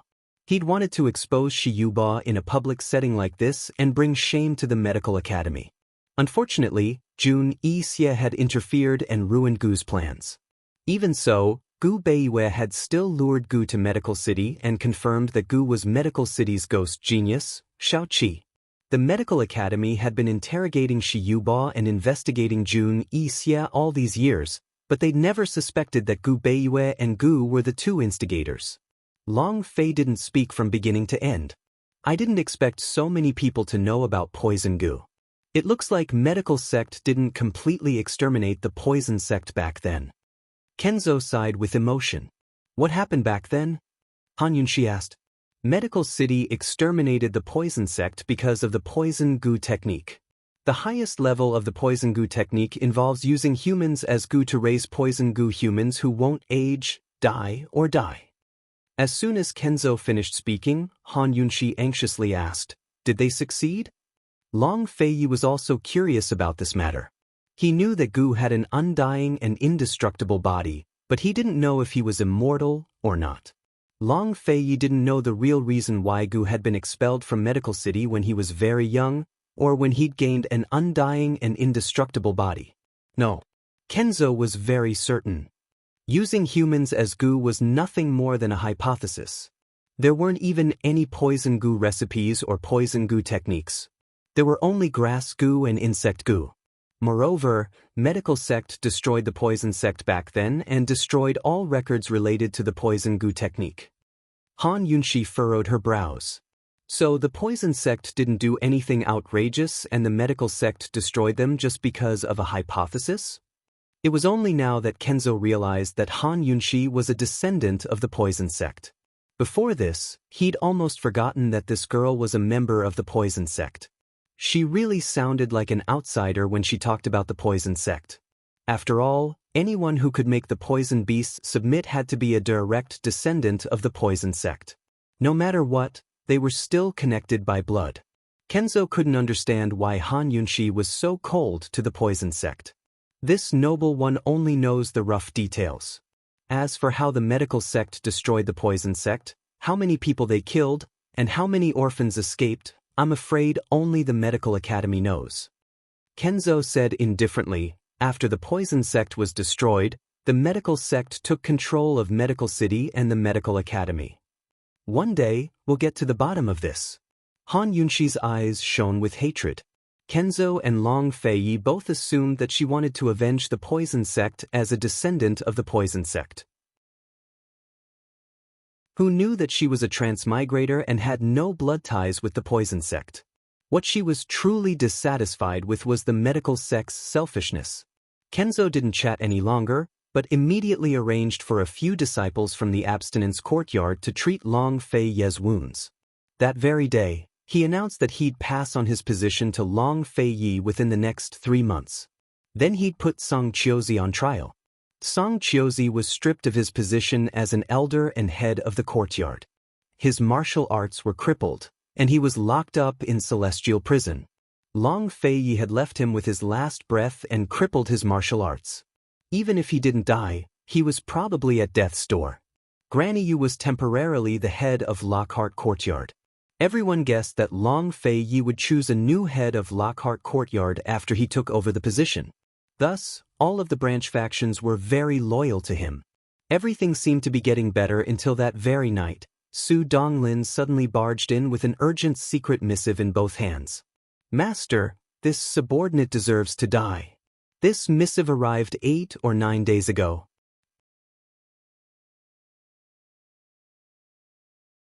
Chapter 754. An urgent letter that was sent 8 or 9 days ago. And it was especially urgent? Long Feiyi and Han Yunxi looked at each other in dismay. They were both very uneasy. Ever since they came to Tianshan Mountain, the Commander-in-Chief's office in Zhongnan had only sent urgent letters. There had never been an especially urgent letter. What on earth had happened? In this kind of special period, even if it wasn't urgent, the consequences of delaying it for 8 or 9 days was unimaginable, let alone an especially urgent letter. Su Donglin's expression was very ugly. He had completely forgotten about this matter. If it wasn't for another urgent letter today, he wouldn't have remembered it. Long Feiyi's face paled when he read the contents of the letter. He looked at Han Yunxi in shock. Gu Beiyue, Han Yunxi was shocked. What's wrong? He's been poisoned. He can't stand up even now, Long Feiyi said truthfully. What? Han Yunxi couldn't believe her ears. She hurriedly took the letter from Long Feiyi and read it. Long Feiyi wasn't lying. The letter described Gu Beiyue's poisoning. The symptoms of the poisoning were written clearly. Mu Ling wrote a letter to ask for medicine and a poison doctor to treat him. Han Yunxi seriously read the description of the poisoning symptoms in the letter word by word. Her hands went limp and the letters slowly fell to the ground. Zombie ginseng? Long Feiyi asked anxiously. The letter described this poison. Han Yunxi looked at him and didn't say anything for a long time. Her back was already drenched in cold sweat. Long Feiyi and Su Donglin didn't know what zombie ginseng was, but Kenzo knew. He was very shocked. Is it really zombie ginseng? Does such a thing really exist? The diagnosis was made by the people in Medicine Ghost Valley. It shouldn't be wrong, Han Yunxi murmured. The letter explained the situation in detail. Gu Beiyue's legs had recovered and he could walk freely. However, because of the poison, his legs seemed to be anesthetized and he lost feeling again. Mu Linger immediately thought of Gu, but unfortunately, she couldn't find him. She had no choice but to invite the old housekeeper of the Medicine Ghost Valley. The old housekeeper confirmed that Gu Beiyue was poisoned by the very rare corpse ginseng. The The so-called corpse ginseng was a poisonous herb. It was a ginseng plant that grew near graves. Its shape was very similar to ginseng, but it was much bigger than ginseng. This kind of poisonous grass grew in dark and rancid soil. Tombs that were invaded by moisture were the most suitable environment for them to grow. This thing was both medicine and poison. It was called medicine because it had an anesthetic effect. Han Yunxi remembered that she had read about it in ancient books. Divine Doctor Hua Tuo had used it as an anesthetic.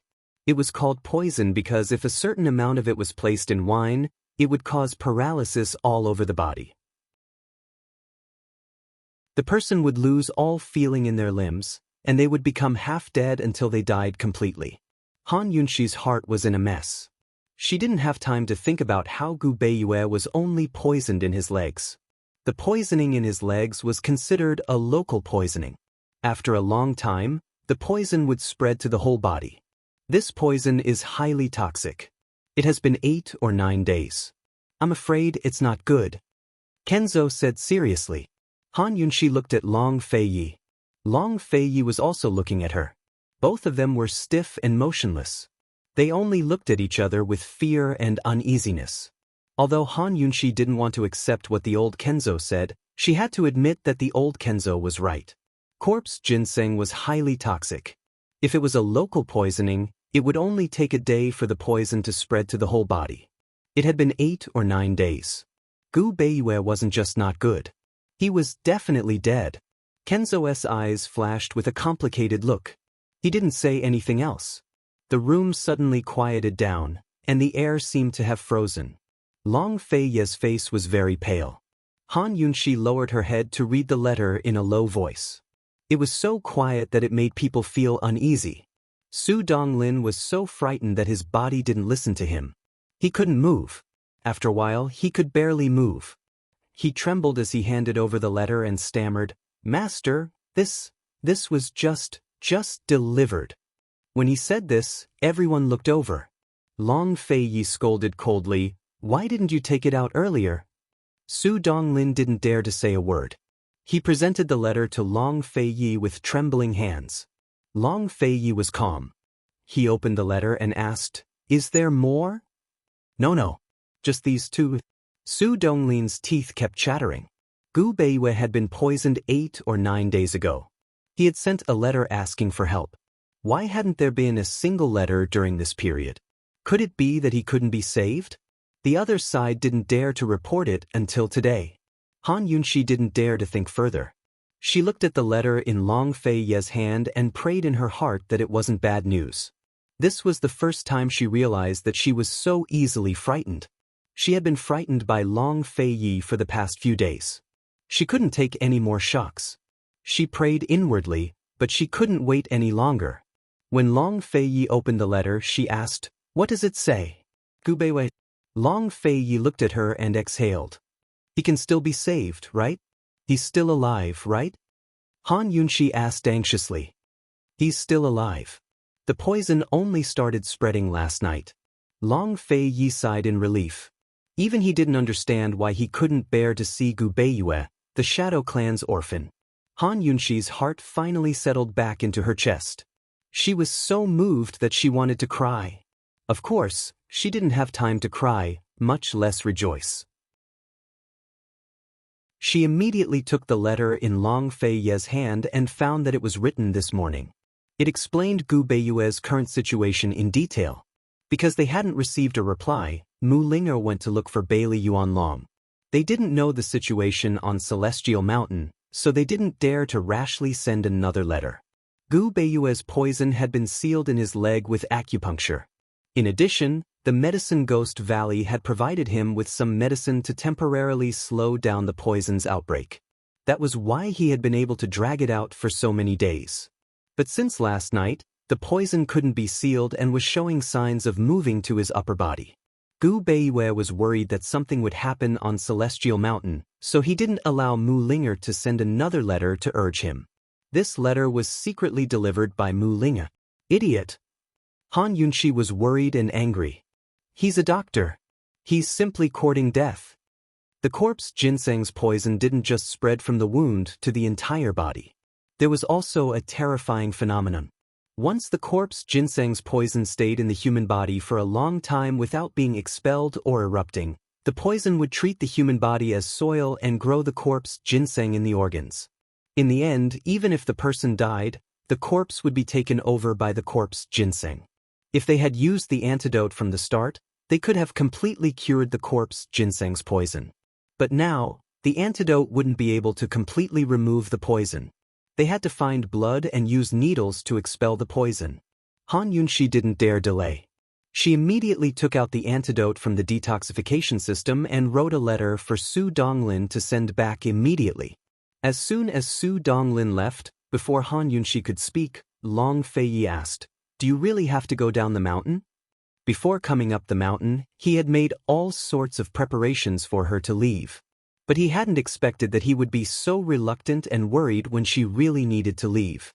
Even if Celestial Mountain hadn't given the Medical Academy an official reply, the entire world knew that she was a descendant of the poison sect. Once she left the mountain, how much blame and rejection would she face? How much trouble and danger would she have to face? The antidote can remove 70% of the poison. But if the remaining 30% isn't expelled, it'll definitely gather in his organs in less than half a month and grow corpse poison grass, Han Yunxi said mildly. If I don't leave the mountain, he'll die. Long Feiyi had just woken up from his serious injuries and was too weak to leave the bed. How could Han Yunxi bear to leave? How could she not worry? But this was a matter of life and death. She had to be cruel to Long Feiyi and herself. Gu Beiyue was her best friend. How could she leave him in the lurch? Moreover, it wasn't easy to get poisoned by corpse ginseng. She suspected that there was a spy by Gu Beiyue's side. Third, Bailey Yuanlong was a military general and didn't know how to play politics. Long Feiyi had been away from her for so long, but Gu Beiyue had been supporting Bailey Yuanlong from the back. Especially now that her identity as a poison sect disciple had been exposed, it was Gu Beiyue who had turned the tide and stabilized the situation. If anything happened to Gu Beiyue, Long Feiyi's current situation would cause internal strife in the south-central region. Whether it was for public or private reasons, Han Yunxi had to leave the mountain as soon as possible to save him. Long Feiyi knew these complicated relationships better than Han Yunxi did. He hid his reluctance in his heart and said calmly without hesitation, "I'll immediately arrange for you to leave the mountain in secret. Tell the outside world that Celestial Mountain is still investigating you and won't let you leave until the matter is clear." Alright. Han Yunxi hesitated. "There's only one way down the mountain, and you'll leave tonight. Have the shadow guard pick you up at the foot of the mountain," Long Feiyi said. Han Yunxi was very obedient. The two looked at each other and didn't say anything else. When night fell, Han Yunxi packed her things. Before she left, she said to Long Feiyi, "Recuperate well. Once the poison is cured, I'll be back." Long Feiyi was very obedient. Han Yunxi was silent for a moment, then said, "I'm leaving, so you don't have to send me off. Wait for me to come back. Can you pick me up at the foot of the mountain?" Long Feiyi didn't reply immediately. He stared at her for a long time before finally replying, "All right. Then I'm leaving," Han Yunxi said. The old Kenzo and Su Donglin had been waiting outside for a long time. Long Feiyi nodded. Han Yunxi looked like she still wanted to say something, but in the end, she bit her lip and turned to leave. Just as she reached the door, Long Feiyi called out, "Han Yunxi." Han Yunxi immediately stopped, but she didn't turn back. She waited for a long time, but Long Feiyi didn't say anything. Finally, she turned back. "Is there anything else?" He smiled. "Why don't this prince go down the mountain with you?" She smiled back. "Sure, then I'll help you pack up. Let's go together." He agreed happily. However, she didn't move. They both knew that this was just a joke. He had to recuperate, so he couldn't go down the mountain. "Long Feiyi, goodbye." Han Yunxi became serious. Long Feiyi didn't say anything. He waved his hand, indicating for her to leave quickly. This time, Han Yunxi didn't turn back, and Long Feiyi didn't ask her to stay either. The door closed, and the two of them couldn't see each other again. They were separated by life and death, and they didn't even have time to say a few words. How could they be separated so quickly? Han Yunxi's clear eyes glistened with tears under the moonlight. Shizuan, let's go.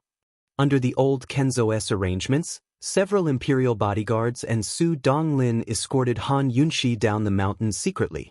However, she didn't expect that there was a group of people waiting for her at the foot of the mountain.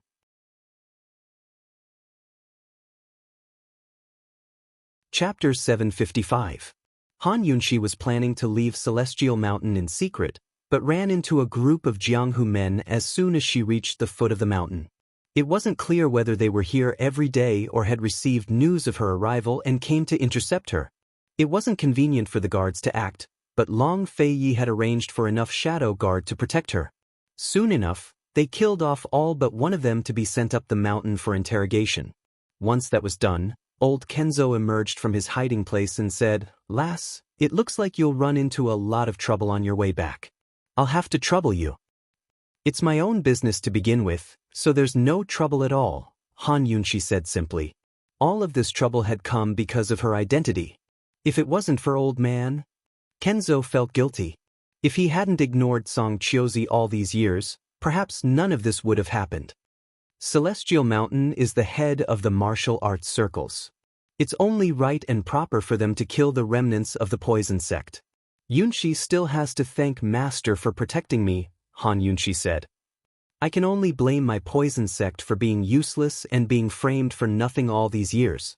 Since I'm a descendant of the poison sect, one day I'll demand an explanation from the medical academy." Old Kenzo looked at Han Yunxi's stubborn gaze and couldn't help but admire her again. This girl was now the target of all of Cloud Realm continent. She was a remnant of the poison sect that everyone wanted to kill. If she'd run into trouble at the foot of Celestial Mountain, how much more trouble would there be outside? How much more danger and humiliation would there be on her way back to South Ning? Even when the entire world was her enemy, she still had such unwavering faith and the courage to denounce the medical academy. Even if it was a man, he might not have her bearing and courage. "Alright, this Grandmaster will do his best to delay the medical academy for you." Old Kenzo was throwing caution to the wind.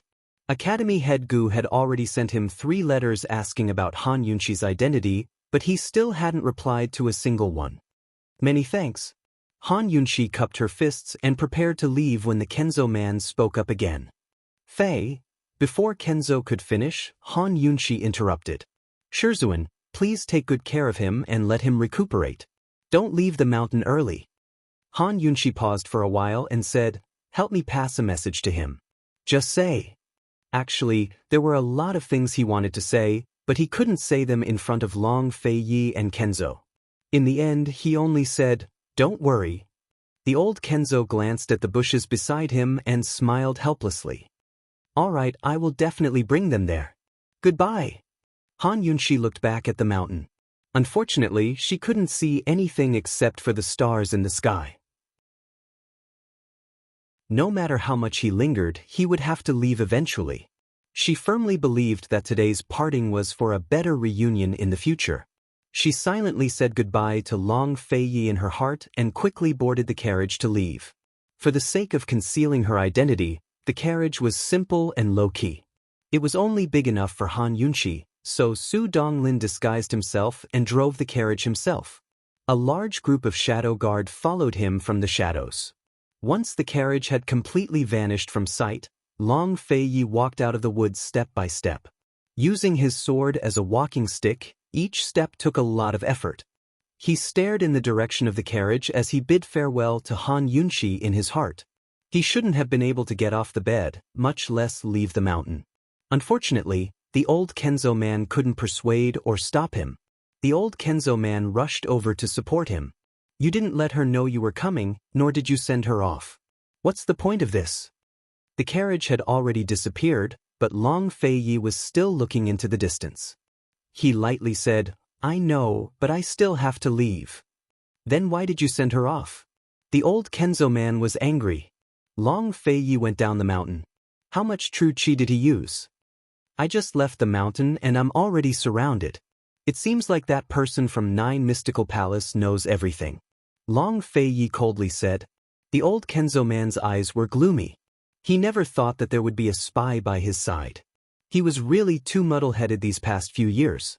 If Long Fei Yi hadn't defeated He Ilian and learned of this news, he would probably never have known. That day, He Ilian didn't tell Long Fei who'd instructed him to stall for time, but he did provide Long Fei with an extremely important clue. He Ilian had said, there's a spy in Nine Xian Palace. They've even reached out to Celestial Mountain. It seems like the old fox behind the scenes has been watching you for a long time. The old Kenzo man said seriously. Long Fei Yi denied it. No, he's probably been watching Cloud Realm for a long time. What was the use of watching him? The only reason he was watching him was because he wanted to compete with him for Cloud Realm's territory. His hands not only reached Celestial Mountain, but also the Duke of Qin's manor, Long Fei Yi said. This prince will make him pay the price for messing up my plans. He didn't pay much attention to Su Xiaoyu's disappearance. It wasn't because he was too busy with Celestial Mountain's affairs, but because he already knew.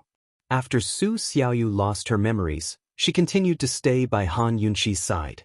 He had always sent people to keep an eye on Su Xiaoyu's whereabouts. No matter what, South Ning Prefecture was still his territory. It wasn't easy to lose a person. He was only using Su Xiaoyu as bait to beat her at her own game. He hadn't told Han Yunqi the truth because he was worried that Han Yunqi wouldn't bear to part with Su Xiaoyu. Su Xiaoyu would suffer if she fell into those people's hands. It was hard to say whether she could even keep her life. Gu Beiyue's poisoning probably has something to do with that old fox as well, the old Kenzo man murmured. Yunqi's trip this time was dangerous. Your heart is even more ruthless than Master's he. Long Fei Yi didn't reply. Actually, if he could keep Han Yunqi, he would definitely do so. He'd rather have South Ning's commander-in-chief's estate fall into chaos than let Han Yunqi take the risk. Nor did he want Han Yunqi to face the world's curses alone. But even if he told Han Yunqi the truth, that woman would still fearlessly return to South Ning. It wasn't that he didn't want to stop her, or that he was willing or heartless, but that he couldn't keep her. In the end, Han Yunqi was different from other women. She wasn't afraid of trouble, much less hiding behind a man's back to avoid storms. Almost all of his shadow guards were sent to protect Han Yunqi. At the same time, he kept an eye on Lockhart Courtyard, Sword Depository, and Scripture Depository.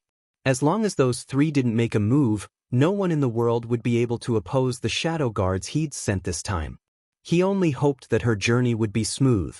At this moment, a white-haired honored elder emerged from the shadows to urge Long Fei Yi to return. He was here to help Long Fei Yi control the lust-bite energy. Fei, have you forgotten the taboo of the lust-bite energy? The honored elder cold asked. Long Fei Yi and Elder Kenzo didn't understand the lust-bite energy, but the honored elder had discovered it while treating Long Fei Yi's injuries. The honored elder's understanding of the lust-bite energy far exceeded theirs. The lust-bite seal's greatest taboo was the word desire. Thus, before the seal was lifted and the user could control the energy, all their previous efforts would be wasted if they lost their virginity. Meanwhile, the lust-bite seal's greatest taboo was the word affection. The lust-bite energy was the highest level of martial arts in Cloud Realm continent. Once one mastered it, they would be invincible in the martial arts circles. But when faced with a loved one, the lust-bite energy would be completely suppressed. In other words, if Han Yunqi faced him with a sword one day, he would lose all of his internal energy in front of Han Yunqi. The so-called lust-bite meant that emotions could devour a person. In other words, if someone wanted to kill him, the best way wasn't to face him with a sword, but to borrow Han Yunqi's hand. I remember. Long Fei Yi replied to the honored elder seriously. Because of this taboo, he was afraid that he would have to rein in his love for Han Yunqi. The old fox behind He Ilian must know something to let He Ilian stall for time. If by any chance that old fox understood the lust-bite energy as well, then Han Yunqi would be in even more trouble. Long Fei Yi looked into the distance again before suppressing his worries and returning to the mountain with the honored elder. This night was especially long. Han Yunqi sat in the carriage. Although she kept telling herself to use this free time to cultivate and familiarize herself with the second level of the poison storage space, she couldn't calm down. She couldn't help but wonder what Long Fei was doing. Was there an antidote in the world that could cure the lovesickness poison? At least, Han Yunxi wouldn't be able to develop one. However, she didn't have time to think about the lovesickness anymore. Because, the moment they left Tianshan, before the sun had even risen, she ran into trouble again. A large group of righteous sects suddenly appeared and surrounded the carriage tightly. The news spread so quickly. Looks like we can't hide our whereabouts anymore. Han Yunxi said softly. Master, you can continue to rest. It's not a big deal. Su Donglin said seriously. He sat in the carriage without moving, allowing the accompanying shadow guard to deal with those so-called righteous sects. The shadow guard that Long Fei selected to protect them were naturally the best of the best. One of them was enough to fight against 10 people. Very quickly, the group of people was wiped out. The shadow guard wanted to silence them, but Han Yunxi stopped him. In any case, we can't hide our whereabouts anymore. Let's just spare their lives so that people won't gossip. Only the heavens knew how many more people she would encounter along the way. If she killed all of them, the medical academy would definitely make a big fuss about it. Even if we don't kill them, we still have to teach them a lesson. We have to let them know that we're not easy to bully. Su Donglin said as he drove the carriage over a pile of injured people. As expected, the news spread very quickly. Han Yunxi and the others had been on the road for 3 days, but they had already been ambushed and attacked 20 times. Almost every 4 hours, they would be ambushed and attacked once. She could recite all the curses that were thrown at her. They were nothing more than witch, disaster, scourge, hypocrite, and so on. They said that she had an ulterior motive for opening Pill Fiend Pharmacy, and that she had used bewitching techniques to gain the favor of the King of Medicine. If it weren't for the fact that Long Fei's shadow guard was strong enough, Han Yunxi would have been killed by his sword a long time ago. If it weren't for the fact that Han Yunxi's mind was strong enough, she would have been drowned by the spit of those righteous warriors. Everything was going smoothly. However, on the morning of the 5th day, they were surrounded by the people of Liberty City. Unexpectedly, Liberty City had turned out in full force.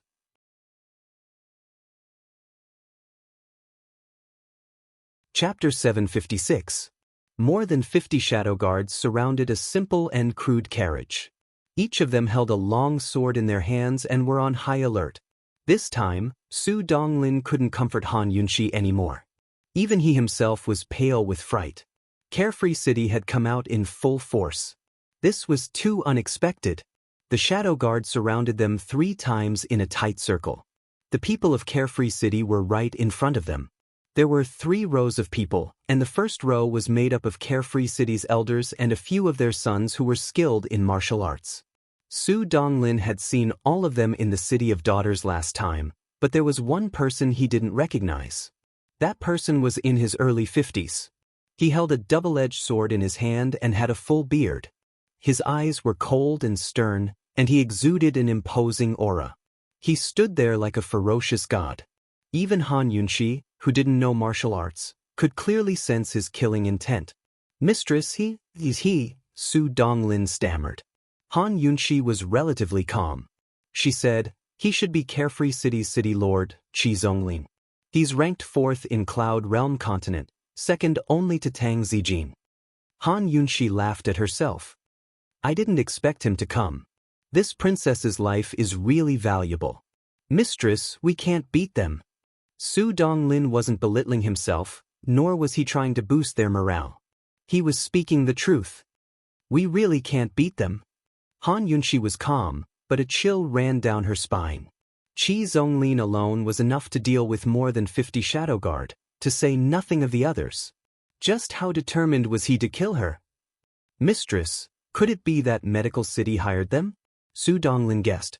Han Yunxi immediately rejected the idea. The City of Daughters and Carefree City didn't have good reputations. Medical City wouldn't be stupid enough to openly hire assassins to kill her, a descendant of the poison sect. That was because such a method would definitely cause people to gossip. Also, Long Fei Ye's killing of Lady Leng Yu was enough to intimidate Liberty City. It was unlikely that Qi Zonglin would come out to kill her just because of the commission. Without enough temptation, Qi Zonglin would not act rashly. Because he could not afford to offend Long Fei Yi, let alone Sky Mountain. There must be something fishy behind this. If he doesn't have an ulterior motive, then he must have gotten some information, Han Yunshi guessed. Master, no matter what his purpose is, let's think about how to save our lives first. When the fight starts, I'll take you away. There's a fork in the road about 1 li ahead. Let's split up. Su Donglin was very serious. Master, you have to remember this. You go to the right and I'll go to the left. I'll try to lure them away. Don't worry about anything. Just keep running forward and find a place to hide. Han Yunshi smiled helplessly. Su Donglin, do you think we can escape in this situation? Su Donglin looked into her eyes, persistent and sincere. Master, we have to run even if we can't. Even if we have to risk our lives, we'll buy you time. Please believe us. Han Yunshi's heart ached for the Shadow Guard, but it was worth it. A complicated look flitted through her eyes as she said, I don't want to run, and I don't want to die. I'll do my best to buy time. Hurry and contact Sky Mountain's people and have them send reinforcements. They had already entered Western Zhou's borders. Western Zhou had yet to express their stance on the matter of the poison sect's remnants, but Western Zhou's imperial family would never help them. Long Fei Ye's forces in Western Zhou were mostly in the capital, which was more than 10 days' journey away. Thus, her only choice was to turn back and ask for reinforcements from Sky Mountain. It was only 5 days' journey from here to Sky Mountain. With Su Donglin's Qinggong, he could cover the 2-day journey in half a day if he tried his best. He didn't need to go to Sky Mountain himself. All he had to do was send out a distress signal and reinforcements would definitely come. Han Yunshi didn't know how long she could stall for, but she had to do her best no matter what. She had to survive. Gu Beiwei was still waiting for her to save him. Long Fei Yi was still waiting for her to return. Her life was very precious. From a distance, the two forces looked like they were about to break out into a fight. Han Yunshi walked out of the heavy protection to face the people of Carefree City. Her appearance attracted the attention of everyone in Carefree City. Su Donglin used this opportunity to slip away from the back. Hee, I presume this must be the famous Qin Wangfei, Han Yunshi? Qi Zonglin was surprised. I presume this distinguished one must be the 4th strongest expert of the martial arts circles, the City Lord of Carefree City, City Lord Qi? It's an honor to meet you at last. Han Yunshi was very polite. But Qi Zonglin was no longer polite. Cold, he said, since you know who the old man is, then why don't you surrender yourself before the old man makes a move? Yunshi wants to know the reason for her death. I wonder who wants to buy Yunshi's life. Han Yunshi asked modestly. Qi Zonglin said seriously, this time, Carefree City is enforcing justice on behalf of the heavens and the people of the world. We won't take a single cent. Han Yunshi finally laughed, but it was a cold, mocking laugh. What are you laughing at? Qi Zonglin asked. City Lord Qi, when did you start enforcing justice on behalf of the heavens? What, has Carefree City been frightened by the Duke of Qin? Are you so eager to curry favor with those righteous sects? Why stick your warm face to someone's cold butt? Han Yunshi guffawed. You're still so stubborn even in the face of death. This city lord would like to see how long you can keep laughing. Qi Zonglin was furious. He was about to make a move himself when Han Yunshi turned serious and asked loudly, Qi Zonglin, who told you that this Wang Fei is a descendant of the poison sect? Qi Zonglin never expected Han Yunshi to ask such a question. A complicated look flitted past his eyes, but he quickly replied, only the direct bloodline of the poison sect can control the poison beast. Han Yunshi, your identity hasn't been a secret for a long time. Old man advises you to be tactful and surrender yourself. Poison beast? Dare I ask City Lord Qi, which eye of yours saw the poison beast? Han Yunshi asked again. Qi Zonglin naturally hadn't seen the poison beast with his own eyes, but he was certain. The disciples of Celestial Mountain's 2 pavilions and courtyards all saw it with their own eyes. Could it be false? Celestial Mountain disciples? Han Yunxi shook her head helplessly. Then may I ask which disciples saw it with their own eyes? Also, when did Celestial Mountain step out to accuse this Wang Fei of being a descendant of the poison sect? Qi Zonglin had no answer. Han Yunxi's identity had never been officially acknowledged aside from rumors. Even Medical City's sanctions against the South Central Region's Commander-in-Chief's manner had only been to hand it over to Han Yunxi and cooperate with Medical City's investigation. They hadn't explicitly stated Han Yunxi's identity. Qi Zonglin had only dared to block Han Yunxi's path this time because he'd received pointers from an expert. That expert had told him that Long Fei Ye's internal injuries were extremely severe and wouldn't recover in a short time. Han Yunxi would leave Celestial Mountain on her own and return to South Ning. He hadn't believed it at first, but that expert had actually described the time and route Han Yunxi would take when she left Celestial Mountain. Qi Zonglin had sent people to investigate, and the results were accurate. No matter how stupid Qi Zonglin was, he knew that the expert was someone from Celestial Mountain, so he believed him. Carefree City and Han Yunxi had an old grudge to begin with. After being threatened by Long Fei Yi, Qi Zonglin had long been dissatisfied. How could the assassin's world be trampled underfoot by Long Fei Yi and his wife? Qi Zonglin wanted revenge and to vent his resentment. That was why he'd come out with all his might today. He wanted this matter to shake Cloud Realm Continent and let the entire world know that Carefree City wasn't to be trifled with. Of course, Qi Zonglin was also certain that Long Fei Yi wouldn't travel with them due to his injuries. That was why he'd dared to block their path. Han Yunxi's words now made him uneasy.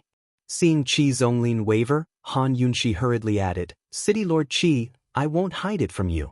I came down the mountain this time precisely because I wanted to go to Medical City with Master Kenzo and His Highness Duke of Qin to explain the poison sect. They've been delayed by other matters, so I'm sure they'll be here soon." "Oh, that's right. Kenzo's master will bring a few more disciples over in a moment. I'll have to ask City Lord Qi to help me identify which disciple leaked this Princess Consort's whereabouts." Han Yunxi spouted this monumental lie very calmly and easily. She'd long guessed that there were spies in Celestial Mountain. She'd also guessed that Carefree City had come out with all their might to block her path because they'd received some sort of information. Otherwise, Qi Zonglin wouldn't have had the guts. That was why she'd hardened her heart and taken a gamble. Qi Zonglin's heart grew alarmed at Han Yunxi's words. He wondered if that expert had been discovered, so Long Fei Yi had decided to beat him at his own game and lure him out. He didn't speak. Cold eyes sized up Han Yunxi. This woman didn't look like she was lying at all. Her words could be false, but her eyes couldn't be. There wasn't the slightest fear in this woman's eyes when she was faced with the assassins of Carefree City. How could she be so fearless if she wasn't confident? Even a man would be scared when faced with such a situation, let alone a woman.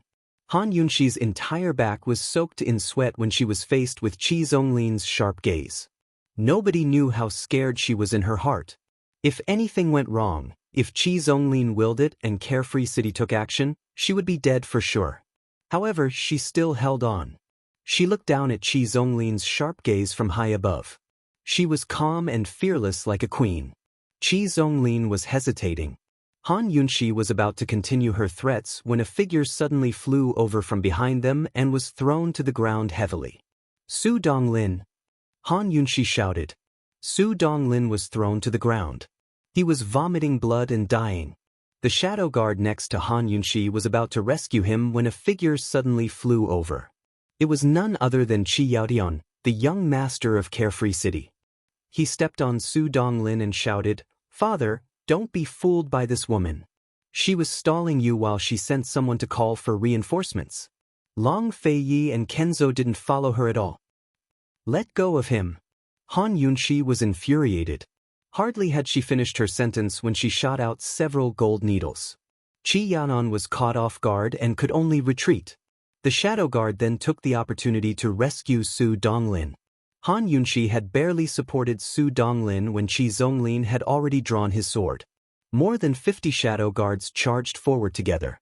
Han Yunxi supported Su Donglin and retreated to the back. The other people of Carefree City began to disperse and surround Han Yunxi and the rest of them. Qi Zonglin, on the other hand, was fighting 50 people alone. The battle began. The shadow guards fell one after another in the blink of an eye, and Qi Zonglin's sword approached Han Yunxi.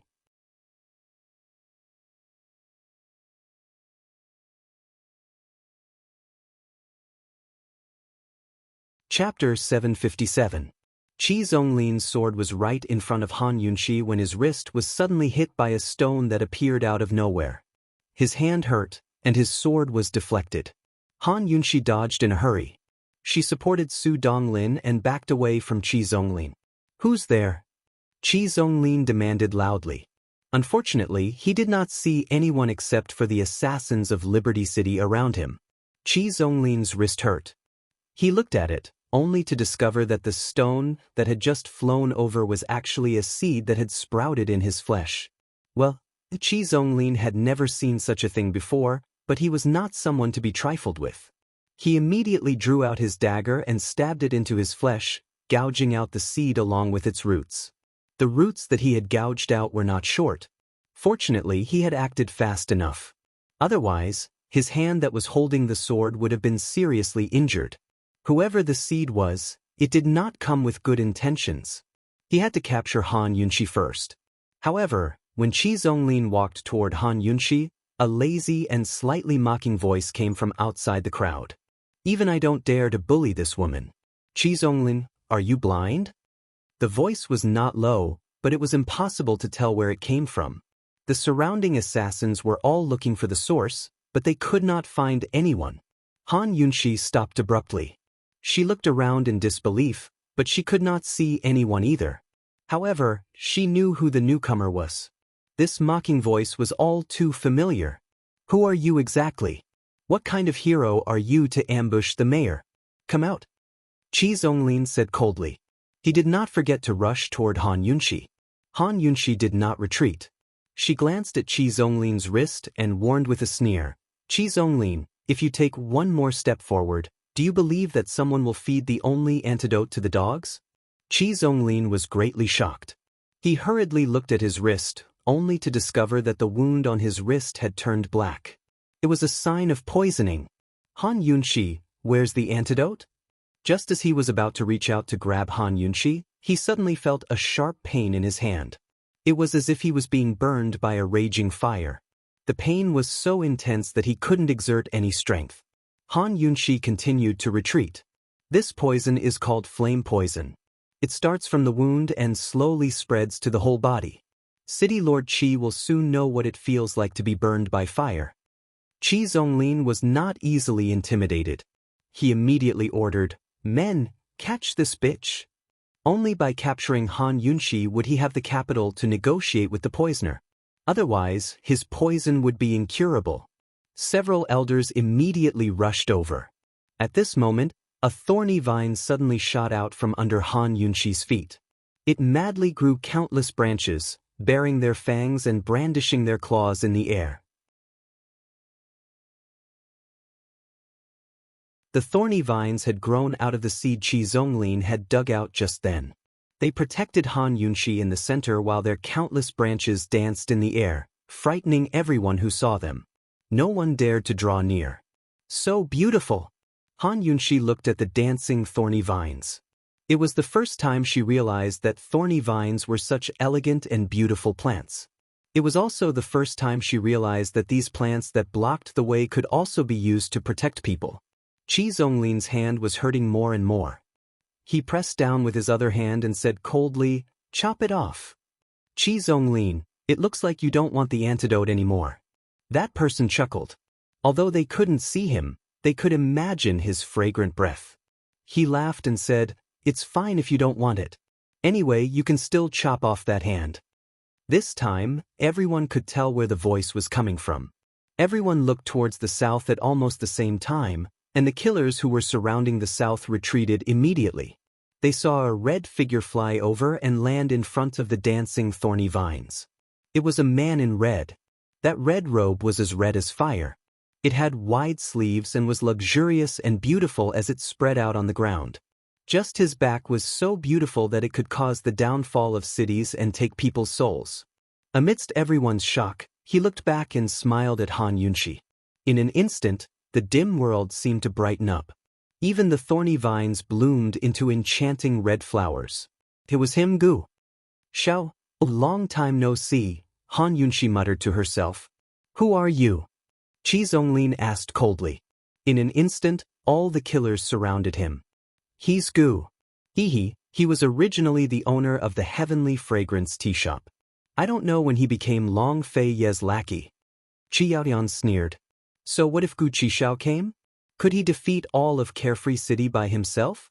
This person is proficient in unorthodox methods. His poison techniques are also very powerful. Everyone be careful. Qi Yaotian reminded again. Gu, hand over the antidote, and this city lord will let you live. Otherwise, this city lord will definitely cripple your arms and legs in exchange for this city lord's hand. Qi Zonglin warned domineeringly. Unexpectedly, Gu ignored him. Instead, he frowned and looked at Qi Yaon. What did you just say? This young lord said that you are Long Fei Ye's lackey. Qi Yaotian did not back down. Gu's flirtatious eyes immediately narrowed into a straight line. His voice became arrogant. Qian, do you know when this young master arrived? Not to mention Qi Yaotian, everyone present was baffled. What did this question mean? I don't care when you arrived. If you know what's good for you, hand over the antidote quickly. Your tricks can fool others, but not my Carefree City. Qian was very disdainful. Gu ignored him and said coldly, this young master arrived before you killed all of Long Fei Ye's shadow guards. What did this mean? Do you know why this young master waited until now to take action? Gu asked again. For some reason, Qi Yaotian felt his hair stand on end. However, he quickly ignored it and said with a contemptuous smile, are you trying to show off your might? A hero saving a beauty? You are overestimating yourself. You are courting death. Gu played with his beautifully manicured fingernails and continued, because this young master hates Long Fei Yi. If I don't seize this opportunity to suppress his arrogance, this young master will feel uncomfortable all over. Even Han Yunshi was baffled. What was Gu doing? He had arrived a long time ago, yet he had waited until now. He was alone. How was he going to deal with an entire city of experts? Last time, he had been wounded to such an extent when he responded to the archers of the Chu family. This time, he was facing the entire Carefree City. Han Yunshi almost wanted to run over and knock Gu's head and tell him, Dear, stop being so pretentious. Then tell me, how are you going to suppress Long Fei Ye's arrogance? Are you going to fight 10 people alone? Qi Zonglin sneered. Why don't you have a fight with me? If you win, Carefree City will retreat. If you lose, hand over the antidote, and I'll take Han Yunshi away. How does that sound? Gu Qixiao arched a brow at him, his eyes as charming as silk. Forget about women, even men would fall for his charms. Qi Zonglin found the sight of his face rather pleasing to the eye. But Gu Qixiao's demeanor suddenly changed. He spat crudely, his spittle landing on Qi Zonglin's face. Your grandfather. Do you think I'm an idiot? 1 against 10? Won't I be beaten to a pulp? Let me tell you. Not just 1 against 10, I can't even fight you one-on-one. I've brought my men here today too. I'm going to fight 100 against 10. Aside from Han Yunshi, everyone else was given a fright by Gu Qixiao's sudden change. But what truly frightened them was what happened next. Come out all of you. Hardly had Gu's voice faded away when groups of people whose faces were as pale as corpses walked out of the woods in all directions. They were all as expressionless as warriors of sacrifice. Although they did not carry any weapons, and there was no telling whether or not they knew any martial arts, the air of death and decay that they emitted was enough to send chills down anyone's spine. They were so numerous that they had surrounded all the people of Carefree City. The people of Carefree City seemed calm, but they were actually panicking. Qi Zonglin's face was awful too. He mumbled to himself, warriors of sacrifice. Gu tidied up his somewhat messy hair and answered casually, No, they're just poison corpses. As soon as he finished speaking, Chi Zonglin almost spat out a mouthful of blood.